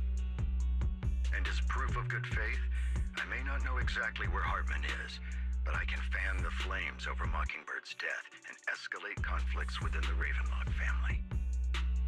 So it was you behind the rumors. No wonder I couldn't trace the source of the public outcry. I'm not the one who started the rumors. I just helped them spread faster after they leaked. And I pulled a few strings to make sure the story painted Mr. Hugo Vlad as a heroic figure who was unfairly persecuted. As I said before, I had a lot of respect for him. And I'd be happy to clear his name. Now let me lay out my terms for collaboration. After looking into it, I found that the dormant sacrifice you discovered wasn't the only one. There are more places where sacrifices might be lying dormant. Too many eyes are on me right now, so I can't send my own men to deal with it. I'd like to ask you to retrieve the sacrifices from those locations. I'll make sure to dispose of them once you do, so no one will be able to use them again. Yeah. Okay. Okay, I got confused of wondering why would they want to grab them, but if it to grab and destroy, okay, makes sense. If he is telling the truth here, I have a suspicion that at some point we may come into conflict with the mayor, but for now at least, culling the cult and weakening TOPS, or at least not letting TOPS create a mass massacre, would be a good thing for all of us here. But yeah, we can't be sure if he'll actually get rid of them, or, well, try to use them himself. On top of that, I've asked a friend to help monitor your physical condition, and maybe even uncover more of your potential, or research overlaps with your teacher's work. Oh? Oh wait, I think I know who this may be speaking of. You don't need to worry about her capabilities. She's a Void Hunter rank special investigator. Really? A Void Hunter rank special investigator is going to be assisting us? And she's involved in our teacher's research? That's right. She's heading to Janna's quarter for some business. I wanted to set up a formal meeting, but she declined. She prefers to assess things on her own, and will reach out when the time is right. She'll let you know the details then. I think we'll meet her in Season 2 then. Both are on board with this commission and ready to help recover the sacrifices. Okay. We don't want New Eridu falling into chaos either. We'll do what we can. I know you won't let me down. Given our positions, we might not be friends, but we're definitely not enemies. I'll leave the rest to you then. I've got to go. Goodbye. I'm glad the two of you have decided to continue working with us. With your help, we are sure to successfully recover the sacrifice. I have other business to deal with, so please excuse me. If you require anything, please feel free to contact me anytime. Like on leaves thereafter. Where's Phaethon? Shall we head out now? We have about a bit more than half an hour to go on the stream, but I think if we go into immersive storytelling now, that we aren't going to be able to finish on a good spot. Yeah, and you will not be able to do your usual things. Well, there are still some times with immersive storytelling that we can jump out for the grinding and such, but well, also very much points where you cannot, like with when we were playing as Hugo. Yeah. Let's see. Only Yanagi is out? Again, these are games we need to be careful when we continue on or when we stop. Basically, we need to be careful. The closer we are to the end of the stream, the more we need to be careful what we start with. Yeah. So we don't risk having to go overtime to be at the spot to to pause. And yeah, this is not too bad when we do an afternoon stream, since it's in the afternoon, but when it's towards closer to the nighttime, but yeah, closer to the nighttime, yeah, that's more of an issue then. Yeah, since people need sleep. There we go. Thanks for helping reconnect the circuit inside. Otherwise, my organs would have been twisted, unable to move and call for help. Humans have soft organs. You should be even more afraid of pain than I am, right? As for me, pain-afraid Bangbu, I definitely don't want to become a human. Wait. Pain-afraid? Are you friend with the pain-loving one? Maybe. Also, okay, suspicious of that, so why go to a stream without sound from a headset? This is a bot. Okay. Let's actually skip time a bit to see if anyone else. Wait, what? We're already in. Oh, come on! We're already in immersive storytelling with this, it seems. I can still go to the HIA and such, though. So yeah, the grind can still be ground. Just means that we can't skip time around. Okay. Okay. Might still be a good spot to end this off, though, even if it means we can't get any social stuff done off screen. Though, actually, for most of that, I'll be jumping to the other account anyways. Since, there it's all still new with the rank ups and such. Okay. Why is this being highlighted? Touch my tail. I'm here, so we're good. Let's see. Come on, let's get. Don't just think about it. Oh. I shall fall. I can become even stronger. Oh. I must have forgotten to activate this. Let's see. Drifter's Rules of Survival. Whenever Minato loses HP, the amount of HP lost is tallied. Each 1% of his max HP tallied increases the fire damage of assist follow-ups and basic attacks by 0.4%, up to a max of 20%.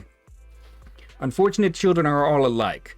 The once kind voices, the warm lights, the joyful promises, all vanished without a farewell. Being formless, even the sharpest claws could not hold them, nor the sharpest claws grasp them. I can eat just about anything, and I'm not too afraid of the cold. If there's a secret to surviving, maybe it's just that. Okay. Take your time. I'm listening. Okay, before we end the stream, which of these two would you say to try and pull for? Oh, there's also, yeah, there's also this still. Oh, we can actually, that means that we can do one of these as well. Okay. Let's do this. Not likely to get anything. I would say the squid one, I guess. I would take them both if possible, but I know that's not possible. Okay, now who do we get here?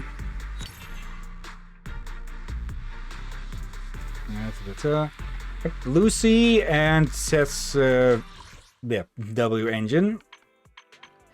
Okay. Yeah, we have enough pulls that we can get A as rank, though I don't think we have the pity active, so it's a 50-50 shot on if it's the banner character or a completely different one. Or we can just get extremely lucky with the 1%, maybe? No.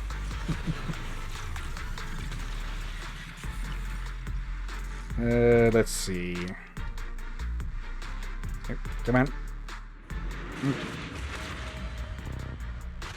Oh, wrong button.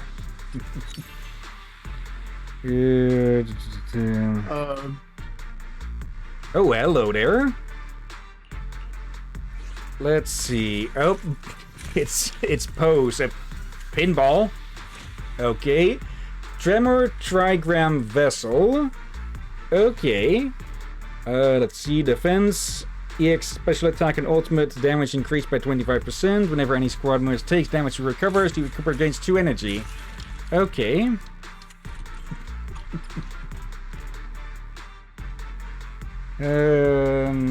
Okay.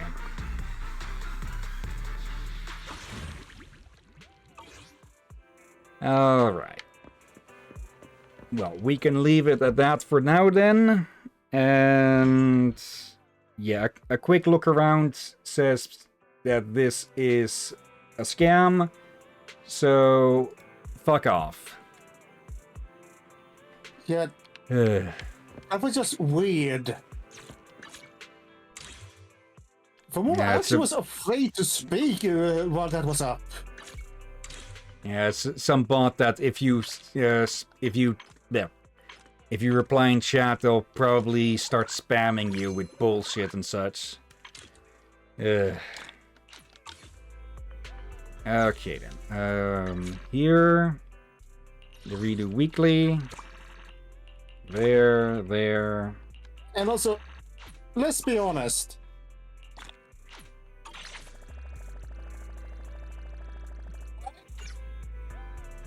Why watch a stream where you have no audio? Yeah. It's traps for people who are paying less attention or just don't know. Yeah. Okay. Like, there. People that I can guess that watch the stream without audio would probably those with, without hearing, deaf.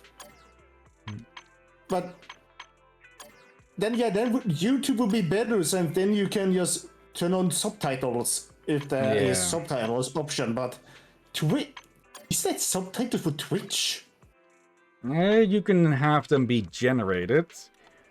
Let's see. Which, and let's be honest, we've seen how generated subtitles are. Yeah, they can be iffy. No, okay, I'm trying to scroll down with that, but let's see. Okay, I should get to work on this one since that's ending soon. Then do this one. We'll have to find moments where we put in the recorded events that I have. But let me actually check.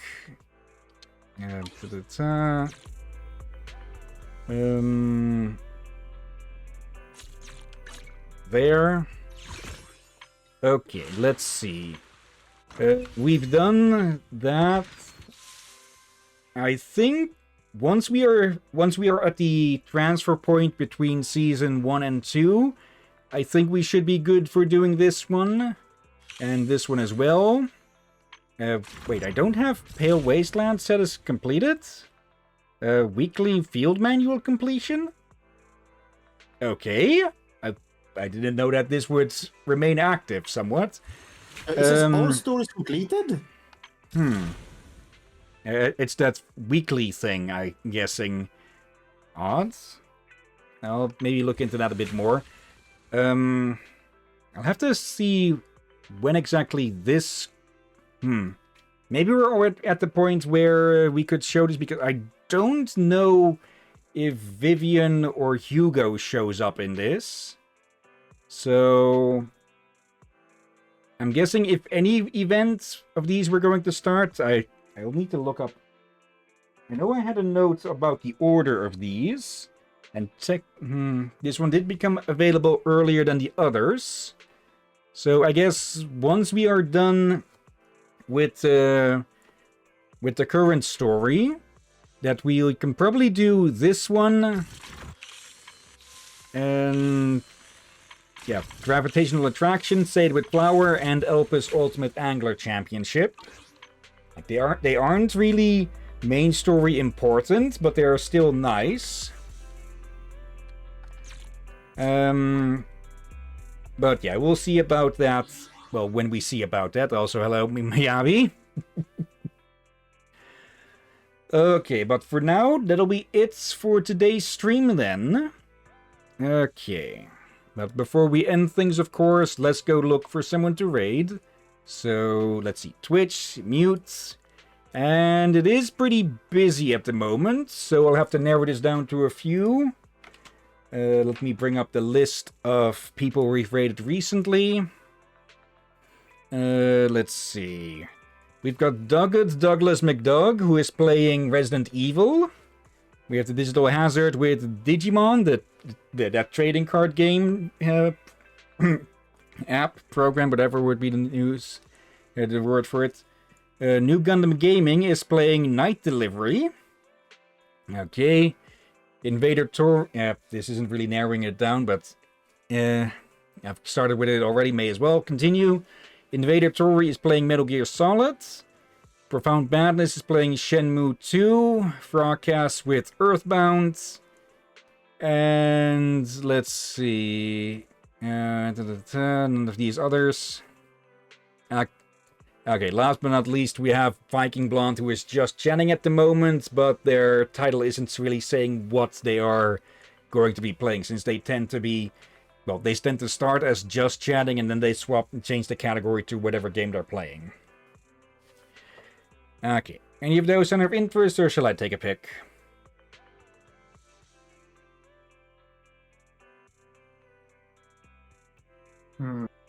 Your choice. Okay. It's been a bit since we've raided Doggett, so let's go say hi to them. If Twitch will behave. There we go. And there, go to our place, or our channel. Okay, oh, they're playing the Resident Evil 1 remake.